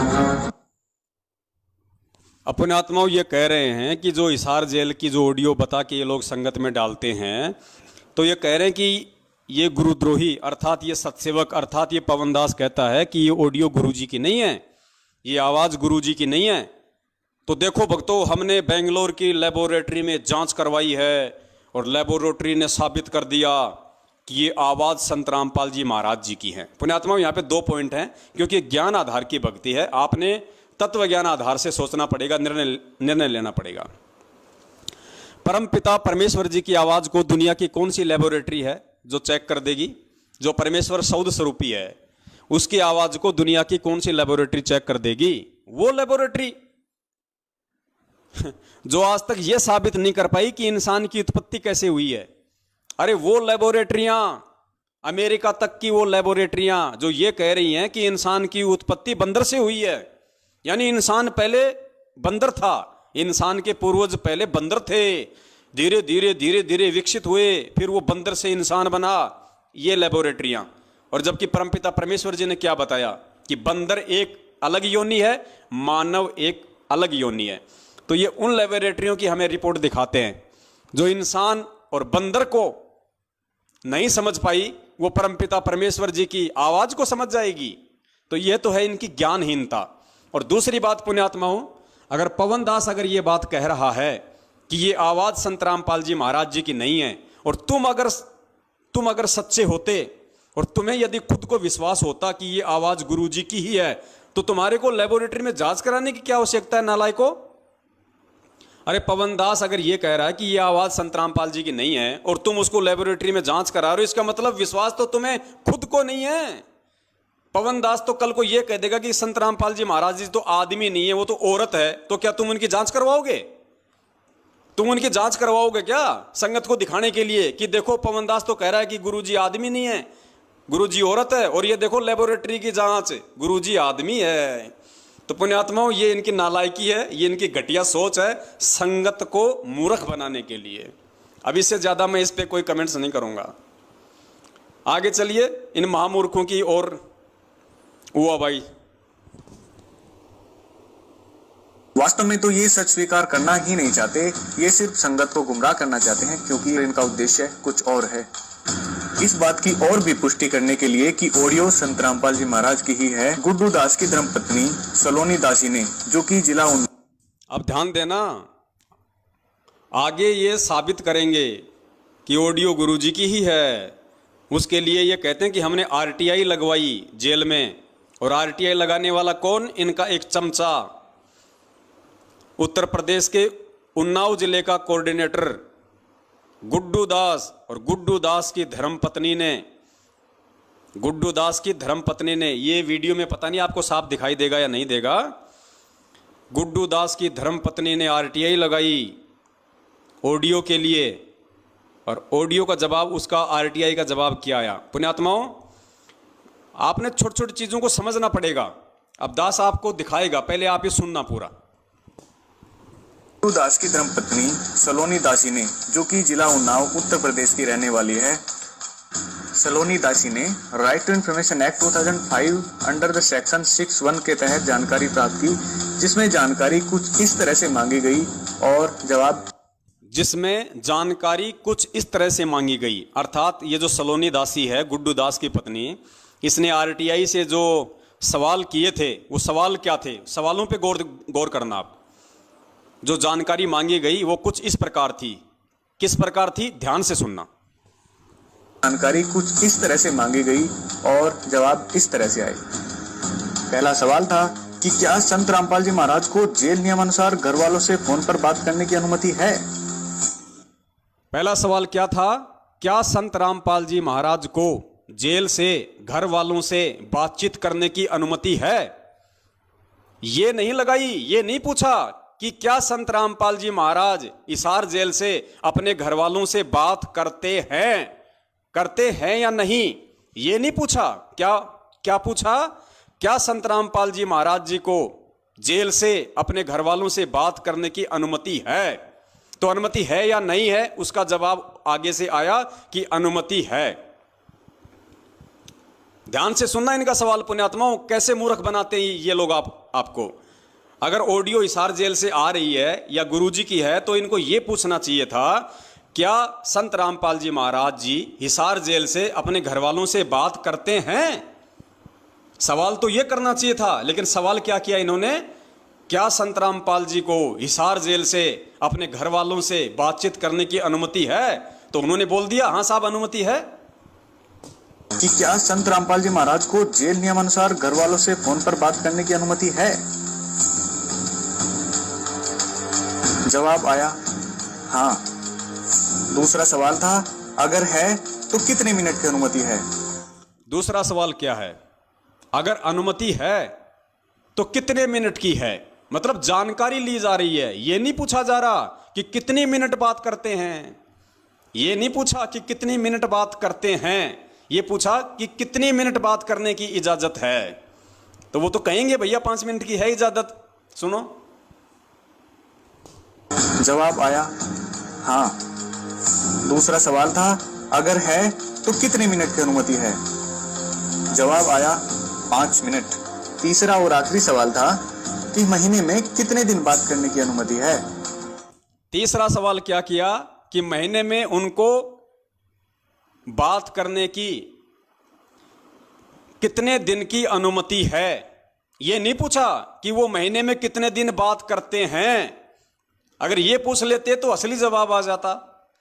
वो कहते थे भैया कोई बातचीत नहीं होती है, कोई किसी प्रकार का उनका फोन वगैरह नहीं होता। लेकिन इन्होंने संगत को मूर्ख बनाने के लिए सवाल ही उस तरीके से पूछे हैं कि संगत के दिमाग में ये बात आएगी नहीं। अरे संगत के दिमाग में बात नहीं आएगी तो क्या परमात्मा के बच्चे भी संगत की तरह अंधे हैं? परमेश्वर ने किस लिए खड़ा किया हुआ है? तुम्हारे पाखंडों की, तुम्हारे षड्यंत्रों की पोल खोलने के लिए तो खड़ा किया हुआ है।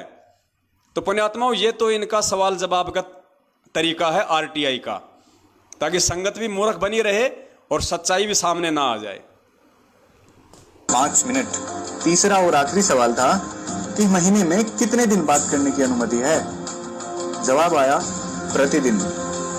भक्तों, इतना प्रमाण देखने के बाद भी अगर ये लोग सच को स्वीकार नहीं करते तो इनका दुर्भाग्य होगा। एक कहावत है कि सोए हुए को जगाया जा सकता है लेकिन जागे हुए को नहीं जगाया जा सकता। वही बात है, ये लोग जानबूझकर सच को स्वीकार नहीं करना चाहते और इनके द्वारा लगाए गए मैनेजमेंट पर सभी तरह के आरोप झूठे व निराधार साबित हुए। वही मैनेजमेंट जो करता है वो सदगुरुदेव जी की आज्ञा के अनुसार ही करता है और सब कुछ सदगुरुदेव जी की देखरेख के अनुसार ही होता है। हम इस वीडियो के माध्यम से मैनेजमेंट की तरफ से यही संदेश देना चाहेंगे कि मैनेजमेंट आपका शुभचिंतक है। मैनेजमेंट कभी नहीं चाहेगा कि आप अपने इस अनमोल मनुष्य जीवन को बर्बाद करो। आप बहुत गलत दिशा में जा रहे हो, वहाँ से वापस आइए, सदगुरुदेव जी से माफी मांग लीजिए तो बात बन सकती है, नहीं तो दूसरा कोई रास्ता ही नहीं है। शिष्य का कर्तव्य होता है कि हर हाल में सदगुरुदेव जी के आदेश का पालन करें। परमात्मा अपनी वाणी में बताते हैं, गुरु वचन निश्चय कर माने, पूरे गुरु की सेवा ठाने। सभी भक्तों को सत साहिब सदगुरुदेव संत रामपाल जी महाराज जी की जय हो। ज्ञान तो एक नंबर का झाड़ते हैं कि गुरुदेव जी से प्रार्थना कर लो, गुरुदेव जी से क्षमा याचना कर लो।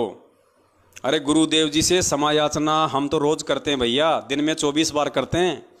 संध्या आरती में क्षमा याचनाएं तो है। अब तुम अगर संध्या आरती नहीं करते तो हमारी क्या गलती? संध्या आरती में वर्तमान की और जन्म जन्मांतरों की हमसे जो गलतियां हुई उनकी क्षमा याचनाएं तो है। तो हम सत्सेवक तो रोज करते हैं। जब संध्या आरती करते हैं, ध्यान से करते हैं, बैठ के करते हैं, तो हम तो रोज अपने परमपिता परमेश्वर जी से क्षमा याचना कर रहे हैं। अब तुम नहीं करते तो इसमें हमारी क्या गलती है? और अगर फिर भी अगर हमें क्षमा याचना मांगने की जरूरत है तो हम मांग लेंगे भैया, ऐसी कोई बड़ी बात नहीं है। अगर हम गलत हैं तो अपनी गलती स्वीकार करने को 100 बार तैयार हैं, लेकिन कम से कम एक बार एक बार भगत जी आपसे हाथ जोड़ के विनती है, वर्ल्ड कोऑर्डिनेटर देशराज को भी जरा थोड़ा सा ये संदेशा भिजवाइए कि भगत जी आपने जो भक्तों के मुंह में मूतने वाली बात कही है, भक्तों की बेटियों को कोठे पे बैठाने वाली जो बात कही है, आप भी जरा उसके लिए गुरुदेव जी से माफी मांग लीजिए। वो तेरा बाप अगर तेरे सिर पे अगर बंदूक तान के खड़ा ना हो जाए, आप अगर उसको ये कहोगे ना कि देशराज भगत जी आपने वो मुंह में मूतने वाली बात जो पवन दास को कही थी, आपको गुरुदेव जी से माफी मांगनी चाहिए। वो मेरे सासू के मेरे ससुरे के मैं तना मंगाऊं तना मैं माफी इधर 2 मिनट में तुम्हारा किया दरा कर देगा। उसके बाद में सुरेश दास धनाने वाला, गुरुजी के सगे चाचे का लड़का, जिसने मुझ पवन दास को कैसी कैसी माँ की गालियां दी, उससे कहिए थोड़ा सा कि सुरेश भगत जी आपने जो पवन दास को माँ बहन की गालियां दी है, आप उसके लिए थोड़ा गुरुजी से क्षमा याचना कर लीजिए। तो वो क्या कहेगा पता है? पिटेगा के तारू तेरा जाम जानता को नहीं मने जाम तारू तेरा, माफी मांग ले, क्यों कर माफी मांगो। तो उसके बाद में पुण्यात्माओं और कौन कौन है महापुरुष? हाँ, गेंडा स्वामी मध्य प्रदेश का स्टेट कोऑर्डिनेटर, 125 किलो वजनी, उसको कहिए कि विष्णु भगत जी आपने जो सन 2016 में जब पवन दास वहां पे लोगों को सच्चाई बताने के लिए गया और आप अपनी पूरी गुंडा टीम को लेके उसके पर धावा बोल देते हैं, उसको लठों से मारते हैं, आप गुरुजी से क्षमा याचना कर लीजिए। तो वो क्या कहेगा? वो क्या कहेगा फिर? वो तो उसके सामने जाएगा तभी पता चलेगा वो क्या कहेगा। वो 5.5 किलो का हाथ जब तेरे ऊपर पड़ेगा ना मेरी तरह, जब तेरे समझ में आएगा उसको माफी मांगने के लिए बोलना चाहिए था कि नहीं बोलना चाहिए था। और एक वो अमित महेंद्र भगोड़े का सुपुत्र जो पवन दास को माँ बहन की गालियां देता है, उसको बोलो कि अमित भगत जी आप भी जरा गुरुजी से माफी मांग लो। वो कहेगा मेरी सासू के तेरी नाशान तोड़ूंगा, मेरी सासू के तेरी नाशान तोड़ूंगा। तब आपको पता चलेगा भगत जी माफी मांगना क्या होता है। और सत्सेवकों को चाहे गाड़ी निकाल दो, चाहे सत्सेवकों के तुम चाहे लठ मार दो, चाहे सत्सेवकों को कुछ भी बोल दो, बेचारे सुन लेते हैं, गाय हैं बेचारे परमात्मा की। क्या करें भाई, हमें परमेश्वर ने बांध रखा है अपने ज्ञान रूपी जंजीरों में। लेकिन ये तो खुले सांड हैं, इनको बोल के देखना कभी। और भी बहुत सारे लोग हैं, कितनों के नाम गिनाएं। तो पुण्यात्माओं, और एक वो झांसी की रानी, जोधपुर की रानी, राजस्थान के स्टेट कोऑर्डिनेटर प्रकाश माली की धर्मपत्नी अनु देवी, उसको भी बोलो कि बहन जी आपने जो 450 किलोमीटर दूर जो मुकेश भगत जी जयपुर वाले बैठे हुए थे और आपसे बात कर रहे थे और आप सारनाम प्राप्त करके अपने भाई के ऊपर ये झूठा इल्जाम लगा रही है कि मैं पुलिस में तेरी कंप्लेंट कर दूंगी कि तू मुझे घर पे आके छेड़ता है, पड़ोसियों से मैं तेरी गवाही दिलवा दूंगी। तो बहन जी आप भी गुरुजी से क्षमा याचना कर लो। वो क्या कहेगी? हैं? वो क्या कहेगी? सुन ले, एक बार बोलती हूं, दोबारा मैं बोलती नहीं, और अब की बार अगर मैंने फोन किया तो ध्यान रखना, पुलिस में कंप्लेंट कर दूंगी कि ये मेरे को घर पे आके छेड़ता है, और मोहल्ले वालों से गवाही और दिलवा दूंगी। ना घर के रहोगे ना गांठ के धोबी के कुत्ते बना के छोड़ देगी वो। तो पहले इनसे कोशिश करो भाई, जरा इनसे बोलो पहले। ये तो बहुत बड़े बड़े महापुरुष हैं, तुम्हारी बातों को थोड़ा ना टालेंगे। पहले इनसे कोशिश करो कि ये परमात्मा से माफी मांग लें। ये मांग लेंगे तो फिर हम तो बहुत छोटे से जीव हैं, हम तो फिर इनसे ही माफी मांग लेंगे। गुरुदेव तो बहुत दूर की बात है, हम तो इन महान पुरुषों से और इन महारानियों से ही माफी मांग के अपना काम चला लेंगे। तो पुण्यात्माओं, ये है इन लोगों का घटिया चरित्र, इनका दोगला चरित्र। यानी कहने का मतलब ये है पुण्यात्माओं, ये जो साध संगति का जो प्रोग्राम बंदी छोड़ सतगुरु रामपाल जी महाराज जी के आशीर्वाद से चल रहा है, ये पुण्यात्माओं इसका मकसद एक ही है। वो परमात्मा ये समझाना चाहता है कि नालायकों, अगर तुम मेरे ज्ञान से नहीं समझ पाए, कम से कम तुम मेरे सत्संगों से नहीं समझ पाए, अरे कम से कम इस साध संगति के माध्यम से तुम्हारी आंखों के सामने जो प्रमाण दिखाए जा रहे हैं, जो सबूत दिखाए जा रहे, कम से कम इनसे तो अब तुम समझो। और अब भी नहीं समझोगे तो क्या होगा फिर? 84 लाख योनियां हैं, फिर ना कोई समझने लायक रहोगे और ना तुम्हें कोई समझाने वाला रहेगा।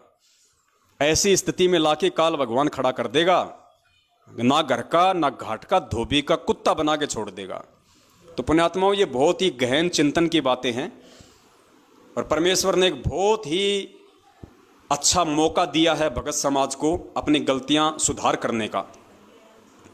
अगर कोई गलतियां भी कर चुका है तो भी अब आज उसके पास में समय है, जब तक परमात्मा धरती पे है तब तक उसके पास में समय है कि वो परमेश्वर से क्षमा याचना मांग ले, परमेश्वर से माफ़ी मांग ले और अपनी जो क्रिया हैं उनको सुधार ले, अपने चरित्र में, अपने आचरण में, अपने व्यवहार में वो तब्दीली लेके आए और एक सभ्य भगत होकर उस परमपिता परमेश्वर को दिखाए, ताकि वो परमात्मा खुश हो, वो प्रसन्न हो और तुम्हें जाते जाते भक्ति का आशीर्वाद दे के चला जाए। तो पुण्यात्माओं, आज आपने और देखा अच्छे से कि जिस परमेश्वर के अतिरिक्त अन्य किसी को भोग नहीं लगाया जाता है, उस परमेश्वर को जब उसके बच्चे भोग लगा रहे हैं तो उस परमेश्वर को अपने शरीर का बाप समझने वाले लोग भी नाराज हैं। वो भी नहीं चाहते कि कोई हमारे बाप का भोग लगाए। ऐसे घटिया मानसिकता पुण्यात्माओं, मैं तो ये कहता हूँ जानवर की भी नहीं हो सकती, जबकि वो तो मानव देह में है। और पुण्यात्माओं, ये इतने घटिया थे, ये आज ही नहीं है, ये लोग पहले भी इतने ही घटिया थे, ये लोग पहले भी इतने ही गिरे हुए चरित्र के थे, इन लोगों के पहले भी ऐसे ही मलिन विचार थे। इसका सबसे बड़ा आपको देते हैं प्रमाण, 2008 का ये सत्संग है परमपिता परमेश्वर सतगुरु रामपाल जी महाराज जी का। इस 2008 के सत्संग में गुरुदेव जी ने स्पष्ट कहा है, सार्वजनिक तौर पे, किसी दो व्यक्तियों के बीच में नहीं कहा, पूरी संगत को परमात्मा ने आदेशित किया, पूरी संगत को परमेश्वर ने हकीकत बताई कि उनके जो बेटा बेटी हैं उनका कैसा व्यवहार है, उनके कैसा उनका चाल चलन है। खुद गुरुजी कह रहे हैं, और गुरुजी उनको 1995 में ही त्याग चुके हैं। गुरुजी उस कलयुगी परिवार को 1995 में ही त्याग चुके हैं और 2013 में गुरुजी ने अपने डॉक्यूमेंट्स में, अपने राशन कार्ड में भी सभी परिवार वालों को बाहर निकाल फेंका। 2013 का गुरुजी का जो नया राशन कार्ड था, दास ने व्हाट्सएप पे सभी को डाला हुआ है, जिसमें मात्र एक सतगुरुदेव जी का ही नाम है, बाकी गुरुजी ने सबकी एंट्री हटवा दी। यानी गुरुजी ने अपने से तो छोड़िए, अपने डॉक्यूमेंट से भी उन नालायकों को पहले से ही दूर कर रखा है, उनकी मनवस और घटिया हरकतों को देखते हुए। उसके बावजूद भी गुरुजी ने सत्संग में भी ये बात बोलनी पड़ी, ताकि संगत आगे चल के उनके षड्यंत्रों में ना फंसे, संगत आगे चल के उनको गुरुजी का बेटा बेटी, भाई बंधु, रिश्तेदार या जवाई समझ के उनके झांसे में ना आए और केवल ज्ञान को ही आधार बनाए। इसलिए गुरुजी ने बरवाला कांड से 6 साल पहले 2008 में ही सत्संग में स्पष्ट बोल दिया अपने बेटे बेटियों के विषय में। गुरुजी ने क्या कहा कि इस दास के 4 बेटा बेटी थी। पुण्यात्माओं, होने को तो वो आज भी हैं, होने को तो चारों के चारों आज भी इसी पृथ्वी पे हैं, जिंदा हैं। लेकिन गुरुजी ने 2008 में क्या कहा, परमेश्वर के शब्दों पे ध्यान देना। गुरुदेव ने ये नहीं कहा कि इस दास के शरीर के 4 बेटा बेटी हैं, ये नहीं कहा। गुरुजी ने कहा इस दास के 4 बेटा बेटी थे। पुण्यात्माओं, ये थे शब्द ध्यान रखो। परमेश्वर ने कहा कि थे, यानी अब नहीं है, यानी मैं उनका परित्याग कर चुका हूं, मैं उनको छोड़ चुका हूं। वो उस लायक नहीं है कि मैं उनको कहूं कि हैं। सुनिए परमपिता परमेश्वर जी के मुख कमल से। इस दास के 4 संतान, 2 लड़के 2 लड़की थी। इस दास के 4 संतान, 2 लड़के 2 लड़कियां थी। लास्ट में ध्यान रखना, परमेश्वर बोल रहे थी। इस दास के 4 संतान, 2 लड़के 2 लड़की थी। यदि ये दास उन्हीं में उलझ रह जाता, अब मुझे पता हुआ मेरी कितनी की खातिरदारी करूं, खूब पता है मुझे वो क्या नेचर है उनका, कैसा उनका स्वभाव। गुरुजी स्पष्ट कह रहे हैं कि मुझे अच्छे से पता था कि क्या उनका नेचर है और कैसी वो मेरी खातिरदारी करते, अर्थात आगे चल के वो मेरे साथ में कैसा व्यवहार करते। और पुण्यात्माओं, वो व्यवहार इन लोगों ने बरवाला कांड में दिखा दिया, अपना घटिया व्यवहार अपने बाप के साथ और वो व्यवहार पिछले 7 साल से आज ये संगत को दिखा रहे हैं कि हम कितना अपने गुरुदेव की, अपने बाप की इज्जत करना जानते हैं। ध्यान से सुनो, परमेश्वर कह रहे हैं इतनी बड़ी बात पुण्यात्माओं कौन बोल सकता है? अगर गुरुदेव बोल रहे हैं तो बहुत बड़ा रहस्य है इसमें। अपने बच्चों के लिए कोई नहीं बोल सकता ऐसे सार्वजनिक, लेकिन परमेश्वर ने सार्वजनिक बोलना पड़ा क्योंकि मालिक अंतर्यामी थे। उनको पता था कि आगे चल के बरवाला कांड होगा और इन्हीं नालायकों की वजह से होगा, और बरवाला कांड के बाद में मेरे बच्चों को काल के हत्या चढ़ाया जाएगा, इन्हीं नालायकों के द्वारा चढ़ाया जाएगा। और आज जिस प्रकार से उसने हमारी सत्सेवक बहन कमला दासी की, वो जो परमेश्वर को भोग लगाती है, जिसकी बड़ाई करनी चाहिए थी, जिसकी प्रशंसा करनी चाहिए थी, उस कर्म की उस चुगलखोर ने, सतगुरुदेव जी की बेटी ने, जो उनके शरीर की बेटी थी, लीलामय तरीके से उनकी कलयुगी बेटी, उसने कैसी घटिया हरकत की है। उसी परमेश्वर से प्रार्थना लगा दी, शिकायत कर दी, जिस परमेश्वर का उसकी बेटी भोग लगा रही है। तो पुण्यात्माओं, सतगुरु रामपाल जी महाराज जी की असल मायने में असली बेटी कौन हुई?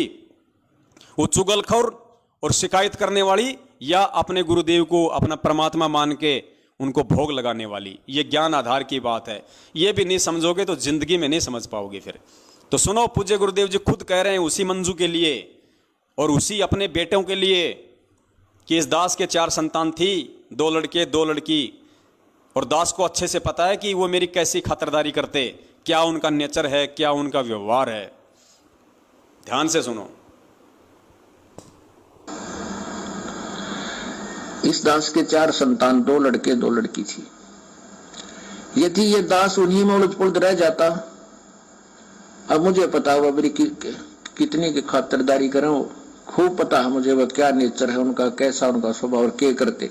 एक बाप कह रहा है अपनी बेटी के बारे में कि मुझे पता है मेरी बेटी का क्या नेचर है, क्योंकि परमात्मा यहां 4 का जिक्र कर रहे हैं कि 4 संतान थी, तो 2 लड़के हैं, 2 लड़कियां, तो 2 लड़कियों में एक लड़की आ गई मंजू। तो गुरुजी अपनी बेटी के बारे में कह रहे हैं कि मुझे उसके भी नेचर का पता है।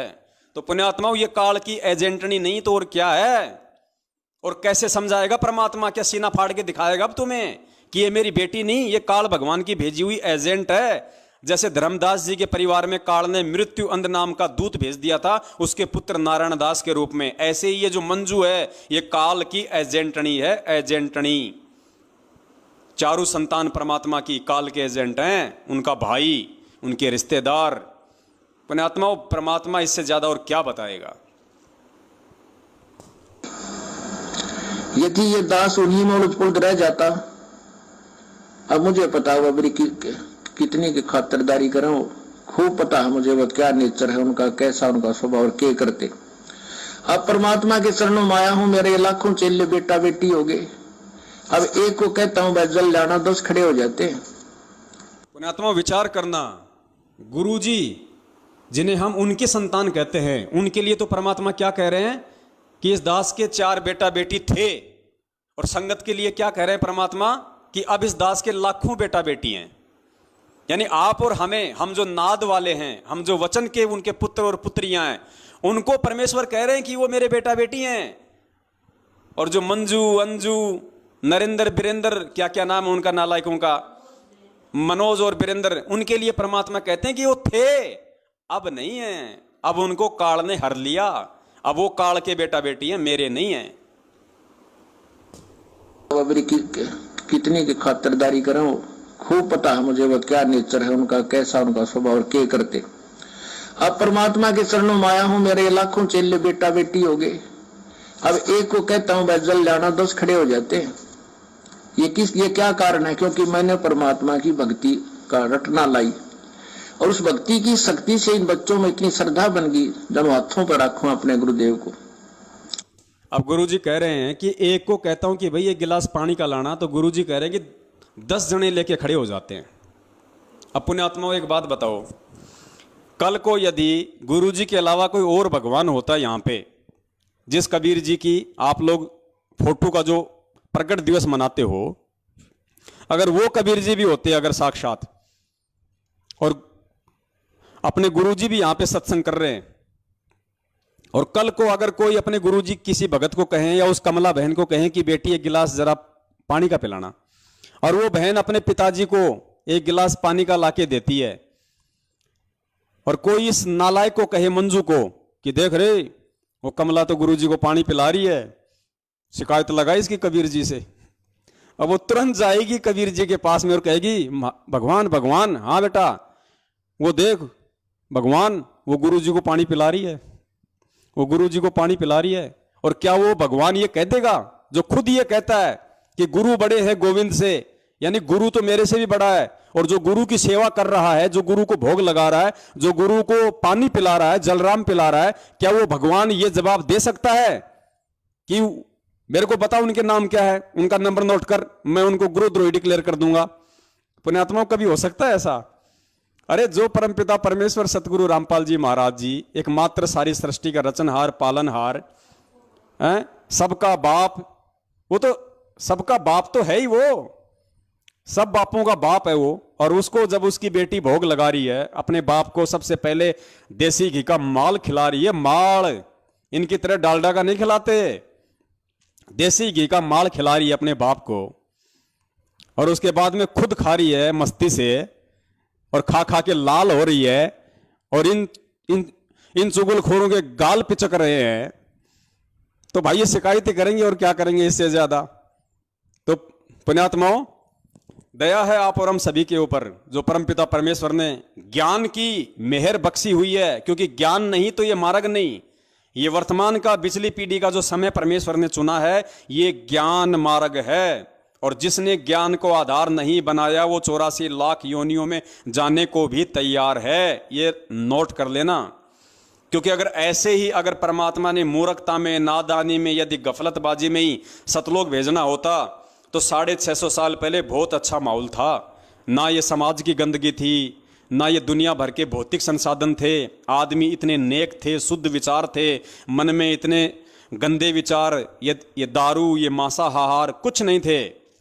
उस समय तो हम बहुत जल्दी पार हो जाते, लेकिन पुण्यात्मा उस समय ज्ञान नहीं था, ज्ञान आधार नहीं था पर हमारे पास। हम गुरु को भगवान नहीं मान पाए, हम गुरु को गुरु ही मानते रहे। और आज जब हम गुरु को भगवान मान रहे हैं, गुरु जी ने क्या कहा कि 650 साल पहले तुम्हारे सब काम ठीक थे, एक काम तुम्हारा खराब था कि तुम गुरु को परमात्मा नहीं मान पाए। और आज पुण्यात्माओं, जब एक नेपाल की बेटी अपने गुरु को परमात्मा मान रही है तो उसको तो देखो उसको धमकाया जा रहा है, उसको डराया जा रहा है, शिकायतें लगाई जा रही है उसकी। और शिकायतें किससे लगा रही है वो नालायक? भगवान से शिकायत लगा रही है, और भगवान को कह रही है कि गुरुजी वो नेपाल की वो कमला दासी है, और वो फल फ्रूट का भोग लगाती है परमात्मा को। अरे कौन से परमात्मा को लगा रही है नालायक? तू कौन से परमात्मा से शिकायत कर रही है, और कौन से परमात्मा के लिए बोल रही है? तू क्या समझ रही है परमात्मा को? फिर कौन है परमात्मा? और जिसको वो भोग लगा रही है, तू जिसकी प्रार्थना, तू जिसकी शिकायत कर रही है। और एक बात बता, ये हमें केले, संतरे, सेब, अनार, अमरूद, पपीता, अनानास, अंगूर, लीची, और क्या है, 2-4 नाम बताओ रे। आम, फलों का राजा, मीठा मीठा, दशहरी, लंगड़ा, और केले मीठे मीठे, पीले पीले। अब ये हमारे बाप के नहीं लगाएंगे भोग, हमारे गुरुदेव के नहीं लगाएंगे, तो क्या तेरे चाचा के भोग लगाएं? हैं? तेरी माँ को भोग लगाएं? ये तो परमेश्वर ने दिए हैं हमें, और परमेश्वर को ही इनका भोग लगेगा। सबसे पहले इनको चखने का अधिकारी परमपिता परमेश्वर सतगुरु रामपाल जी महाराज ही है, और उन्हीं को लगाएंगे। और लगा के देखो नालायकों, एक बार कभी जिंदगी में एक बार अपनी शुद्ध आत्मा से उनको परमात्मा मान के, और कभी उनको भोग लगा के देखो, एक बार लगाओ, एक बार। इतना स्वादिष्ट व्यंजन बनेगा, और इतनी आत्मा को शांति मिलेगी, गदगद हो जाएगी आत्मा। परमात्मा एडी से चोटी तक भक्ति भाव से भर देंगे। देखो कितना सुकून मिलेगा। लेकिन तुम्हें सुकून की क्या जरूरत है? तुम्हें तो काल भगवान ने केरोसिनी तेल से भर रखा है पूरा। तुम्हारे को तो ये चाहिए मनीराम, चंपाकली को 500, मनीराम को 30, फूटी ज्ञान विवेक की, अंधा है जगदीश। तुम्हारे को तो ये चाहिए, मनीराम चाहिए तुम्हारे को परमात्मा थोड़ी चाहिए, मनीराम चाहिए, मनीराम। तो हमें तो भाई परमात्मा चाहिए, और परमात्मा जिस विधि से खुश होगा, अगर परमात्मा हमारे नाचने से खुश होगा तो हम नाचेंगे उस परमात्मा को रिझाने के लिए। अगर परमात्मा भोग लगाने से प्रसन्न होगा तो परमेश्वर को एक से एक बढ़ के व्यंजनों का भोग लगाएंगे, एक से एक बढ़िया से बढ़िया स्वादिष्ट और महंगे से महंगे फलों का भोग लगाएंगे। जिस विधि से परमात्मा प्रसन्न होगा उस विधि से आज हम परमात्मा को प्रसन्न करने में कोई कसर नहीं छोड़ेंगे। तो पुण्यात्माओं, जिसको जैसा समय मिले, चाहे सप्ताह में या महीने में एक बार, जरूर अपने बंदी छोड़ को भोग लगाओ सतगुरु रामपाल जी महाराज जी को देसी घी के हलवे का।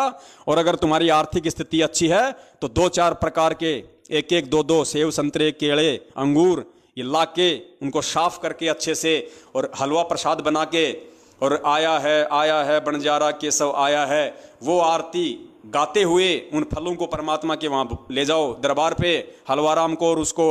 और फिर परमेश्वर की 42 मिनट की भोग की आरती आपको यूट्यूब पे मिल जाएगी। आराम से गाओ पुण्यात्माओं, कितना आनंद आएगा, एक अलग ही अनुभूति होगी। परमात्मा सदैव अपने साथ में रहेंगे। अरे धर्मदास जी को क्या कहा था परमात्मा ने? परमात्मा ने अपने मिलने की विधि क्या बताई? परमात्मा ने कहा कि जहां धार्मिक भंडारे होते हैं वहां मैं अवश्य आता हूं। और धार्मिक भंडारे में क्या होगा? भगवान को तो भोग लगेगा। तो पुण्यात्माओं, भगवान को भोग लगाओ। मजबूरन गुरु जी को आना पड़ेगा तुम्हारे पास में, मजबूरन। भगत के वश में है भगवान, भगत के वश में है भगवान। जब तुम भोग ही नहीं लगाओगे तो परमात्मा कहां से आएगा? तो परमेश्वर को 42 मिनट की आरती के साथ में और देसी घी का हलवा बना के परमेश्वर को भोग लगाओ, परमेश्वर को पुकारो आत्मा से। मजबूरन उस भगवान को तुम्हारे घर पे आना पड़ेगा किसी भी रूप में, चाहे सूक्ष्म रूप में आओ, चाहे प्रत्यक्ष में आओ, किसी भी रूप में आओ, वो परमात्मा, क्योंकि उसका विधान है जहां धार्मिक भंडारे होते हैं वहां भगवान को आना पड़ता है। तो गुरुदेव को अपने घर पे बुलाने का एक और सर्वश्रेष्ठ ये माध्यम है। इन्होंने तो लगाई शिकायत और उल्टा हमारे लिए इन्होंने एक अच्छा रास्ता खोल दिया। आज से पहले तो हो सकता है 4-5 भगत भाई बहन ही परमात्मा को 42 मिनट की आरती का भोग लगा रहे थे, अब तो 4200 लगाएंगे, 4200। तो पुण्यात्माओं, दया परमात्मा की। परमात्मा तो ऐसे ही दीनदयाल है, नए नए परमेश्वर तरीके अपनाते हैं अपने बच्चों के पास आने के लिए। तो पुण्यात्माओं, आज का जो लाइव साध संगति का कार्यक्रम है हम यहीं पे इसको विराम देते हैं। और जो सार शब्द के ऊपर था, तो पुण्यात्माओं सार शब्द के ऊपर 3 वीडियो बन चुके हैं। सबसे पहला पार्ट हमारा 4 घंटे का था, दूसरा पार्ट 3 घंटे का और तीसरा पार्ट 2.5 घंटे का। तो दास को लगता है पुण्यात्माओं 8-9 घंटे बहुत होते हैं किसी भी चीज़ को समझने के लिए। और ये 8-9 घंटे तो परमात्मा ने उन मंदबुद्धि लोगों के लिए व्यतीत करवाए जो सतलोक आश्रम मैनेजमेंट हरियाणा के पीछे लगे हुए हैं, वरना सत्सेवक भाई बहनों को तो समझाने की आवश्यकता थी ही नहीं। तो उन लोगों के लिए काफ़ी है, अगर वो इतने में भी नहीं समझेंगे तो वो और में भी नहीं समझेंगे। तो सार शब्द के ऊपर जो हमारा जो कार्यक्रम था वो परमेश्वर ने वो कंप्लीट करवाया। और ये 3 पार्टी बहुत हैं। आज परमपिता परमेश्वर जी ने ये सतलोक आश्रम मैनेजमेंट हरियाणा वालों ने जो ये घटिया से घटिया जो ये शिकायत लगाई है, ये इनकी मंद बुद्धि को और इनकी घटिया मानसिकता को दर्शाती है। इनसे गिरा हुआ इंसान कोई धरती पे नहीं हो सकता। और इन्होंने जो वीडियो बनाया था गुरुद्रोहियों का पर्दाफाश, तो वास्तव में असली गुरुद्रोही कौन है और आज उसका असली पर्दाफाश यदि किसी ने किया है तो परमेश्वर के सत्सेवक बच्चों ने किया है। आपको वास्तविकता से रूबरू करवाया है कि असली षड्यंत्रकारी कौन है। तो पुण्यात्माओं, कल अगर परमात्मा दया करेंगे तो हम एक नए टॉपिक के साथ में, क्योंकि एक हमारा जो टॉपिक है वो छूटा हुआ है कि बहुत सारे भगत भाई बहन ऐसे हैं जो अपने परिवार में विरोध के चलते ढंग से भक्ति नहीं कर पा रहे हैं। उनके मन में तरह तरह के विचार उत्पन्न होते हैं कि मैं घर छोड़ के भग जाऊं, बाल बच्चों को छोड़ के कहीं दूर चला जाऊं, कहीं मकान ले लूं, वहां मैं अपनी भक्ति करूं। ये रोज यहाँ पे जग जग करते हैं, ढंग से आरती नहीं करने देते, तरह तरह के टेंशन देते हैं। तो हो सकता है अगर परमेश्वर की दया हुई तो दास कल दिन में एक मैसेज डाल देगा, अगर रात को 8 बजे हम लाइव आएंगे तो। अन्यथा फिर हम संडे को ही लाइव आएंगे। और हमारा जो एक बहुत ही महत्वपूर्ण जो टॉपिक था नित्य नियम का सरलार्थ, उसका केवल अभी तक हम एक ही पार्ट बना पाए हैं। अगर परमेश्वर दया करेंगे तो अगला जो संडे आएगा उसको हम नित्य नियम यानी भक्ति बोध का जो सरलार्थ है उसके दूसरे पार्ट की तरफ हम आगे बढ़ेंगे। तब तक के लिए दास आप सभी भाई बहनों से विराम चाहता है। और एक और दास आपको न्यूज़ देना चाहता था परमपिता परमेश्वर जी के आशीर्वाद से।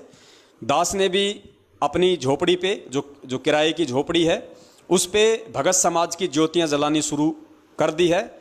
पिछले 4 दिन से दास के मकान पे भी भगत समाज की जो ज्योति हवन है वो परमात्मा ने शुरू करवा दिया है। ऑलरेडी उससे पहले महीना भर हो गया जयपुर में अपने कजोड़ भगत जी के घर पे ज्योतियां जल रही हैं। और हमारी जो सत्सेवक बहन है निशा उत्तर प्रदेश के फरुखाबाद से, वहाँ भी परमेश्वर ने 5 ज्योतियों की दया बख्शी हुई है। तो 3 ज्योतियाँ भगत समाज की अलग अलग जगह पे परमेश्वर ने हवन यज्ञ के रूप में शुरू करवा रखी हैं। और पुण्यात्मा विश्वास रखना, एक भी पैसा आप लोगों का, ये हम पहले से बोलते आ रहे हैं, आपको आज भी बोल रहे हैं और आगे भी हमारे यही वचन रहेंगे। चाहे आप लोगों का, चाहे वो 10वें अंश का पैसा हो, चाहे दान का हो, या चाहे आपके ज्योति हवन का हो। पुण्यात्माओं, 100पन में भी कभी मत सोचना कि आपके उस पैसे का 1 पैसे का 100वां हिस्सा भी इधर उधर हो जाएगा। पुण्यात्माओं, अब गलतियां नहीं हो सकती।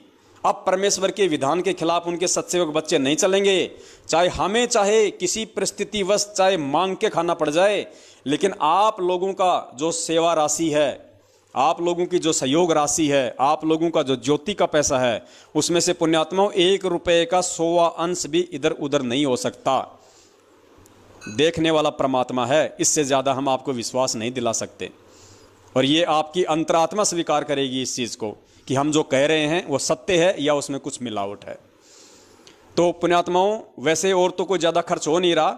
जिन जिन भगत भाई बहनों ने अपनी सेवा जो लिखवाई थी, दान की, 10वें अंश की या उधार की, उनमें से सिर्फ 2 या 3 भाइयों के अलावा किसी की सेवा नहीं लगी है। सबके पास अपना पैसा सुरक्षित है, सबके पास अपना पैसा सुरक्षित है। सिर्फ 2 या 3 भाइयों की सेवा लगी है, मुश्किल से 2 या 3 भाइयों की। इसके अलावा किसी से और कोई पैसा नहीं मंगवाया गया है। और एक हमारी जो ममता रावत नाम से बहन है, मैं नहीं जानता कहाँ से है बहन, आप सबको पता है, जिसने अपना सोना बेच के और दास को 92,000 रुपये भेजे, उस बहन की सेवा लग रही है लगातार। उस बहन ने जबरदस्ती पैसे डाल दिए तो परमेश्वर ने दया कर दी।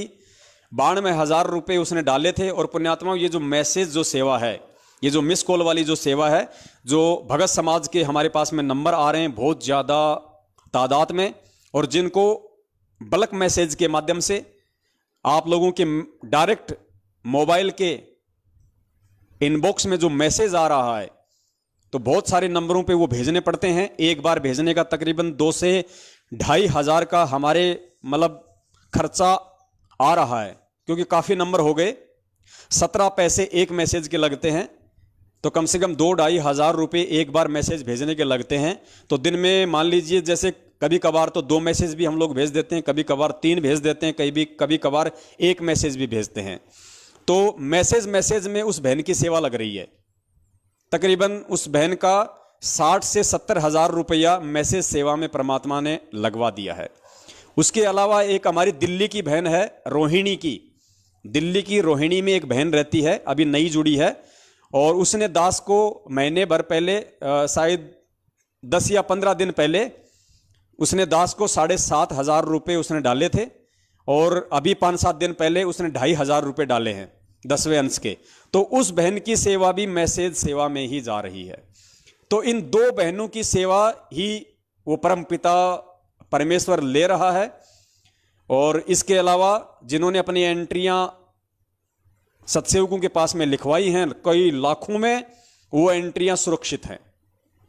केवल 2 या 3 भक्तों की एंट्री गई है, शायद एक भगत की तो 7,000 की, एक की शायद 12,000 की, एक की शायद ऐसे कुछ 10-12 हज़ार रुपये की। उनके अलावा आपकी एंट्री आपके पास में है, आपके पैसे आपके पास में है। पुण्यात्माओं, आपको लगे वो पैसे यदि आप किसी और काम में लेना चाहें, आप जी शौक से लीजिए। आप ये ना सोचना कि हमने लिखवा दिए तो हम सत्सेवकों को ही देंगे, नहीं। अगर आपके घर में भी अगर कोई जरूरत है तो पुण्यात्माओं, आप एंट्री माइनस करवा देना, अपने घर में उन पैसों को काम लेना, फिर परमात्मा के लिए निकाल के रख लेना, फिर एंट्री करवा देना, कोई दिक्कत नहीं। आपको लगता है संगत में और कोई भगत भाई बहन है जिसको अर्जेंट है, जिसको आप जानते हो और वास्तव में उसको पैसे की जरूरत है उधार रूप में, आप अपनी एंट्री इधर से माइनस करवाओ, उस भाई बहन की मदद करो, कोई दिक्कत नहीं। पुण्यात्माओं, हमें देखो, हम तो आपका पैसा वहीं लगाएंगे जहां पे वास्तव में जरूरत होगी। जबरदस्ती आप लोगों से ले लेके बांटने का काम नहीं है हमारा। तो फिलहाल जो सबसे बड़ी सेवा चल रही है वो केवल ये मैसेज सेवा है। तो मैसेज सेवा में ही हमें पैसों की जरूरत पड़ेगी। तो जब भी हमें जरूरत पड़ेगी तभी आपको मधु बहन या आपको कजोड़ भगत जी आपको फोन करेंगे।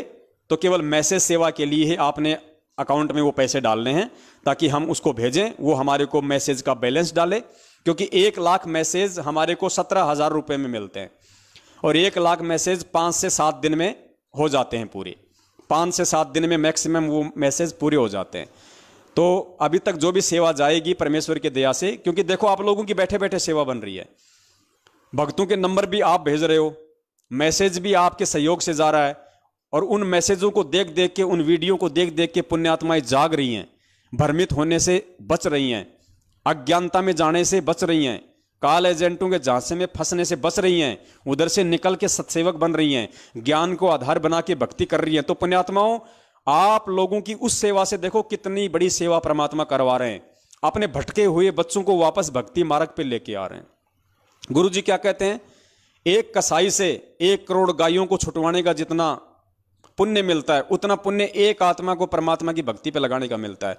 तो आपके इस 10वें अंश और दान के पैसे से जो ये मैसेज सेवा परमात्मा ने शुरू करवाई है, पुण्यात्माओं कितने हमारे हजारों सैकड़ों की संख्या में भगत भाई बहन रोजाना इन काल एजेंटों से छूट के, इन कसाईयों के बाड़े से छूट के परमेश्वर के भक्ति मार्ग पे वापस आ रहे हैं। तो ये सारा का सारा जो पुण्य है, जो क्रेडिट है, ये पुण्यात्माओं आपके सहयोग से हो रहा है। ये परमेश्वर आपके ही खाते में डालेगा। तो देखो परमेश्वर ने कैसे बैठे बैठे आप लोगों को सेवा दी हुई है। आपका पैसा कोई हरियाणा के जाट आरक्षण में नहीं जा रहा, आपका पैसा कोई नरेंद्र मोदी की चापलूसी में या उसके समर्थन में नहीं जा रहा, उसके लिए चुनावों के प्रचार प्रसार में नहीं जा रहा, ओम प्रकाश चौटाला या कांग्रेस के प्रचार प्रसार में नहीं जा रहा, आनंदपाल सिंह की सीबीआई जांच में आपका पैसा नहीं दिया जा रहा। ये घटिया कुकर्म करने के लिए तो ये मैनेजमेंट ही काफी है। हम तो परमेश्वर के विधान पे चलेंगे और आपकी सेवा का उसी जगह 100% सत्य प्रयोग होगा जहां से आपको परमेश्वर रिटर्न देगा। आपको परमेश्वर दिन दोगुनी रात चौगुनी वृद्धि देगा, क्योंकि आपका दान सुपात्रों के पास जा रहा है, आपका दान अधिकारियों के पास जा रहा है, आपका दान ठोर ठिकाने जा रहा है। आपके दान का कोई भी भगत अपने पर्सनल जीवन में 1 पैसा भी यूज नहीं ले रहा और ना ही लेगा। तो पुण्यात्माओं, हम परमेश्वर के सच्चे सेवक हैं, आप और हम सभी परमेश्वर की सच्ची सेवा में लगे हुए हैं। अब हम गफलतबाजियां नहीं कर सकते और जो गफलतबाजियां हमसे पहले हुई हैं उनके लिए हम बार बार परमात्मा से क्षमा याचना करते हैं और आगे से परमेश्वर से प्रार्थना करते हैं कि परमेश्वर ऐसे ही अपने बच्चों को सद्बुद्धि दिए रखना, ताकि परमेश्वर हम सदा आपके कृपा पात्र बने रहें, आपकी दया आपकी दृष्टि सदा हम नीचों पे बनी रहे। इसी के साथ दास अपने शब्दों को विराम देता है। आप सभी भगत भाई बहनों का धन्यवाद करता है जो आप लाइव साध संगति में जुड़े रहे, अपना कीमती समय दिया। सत साहिब बंदी छोड़ सतगुरु रामपाल जी महाराज की जय हो। सत साहिब।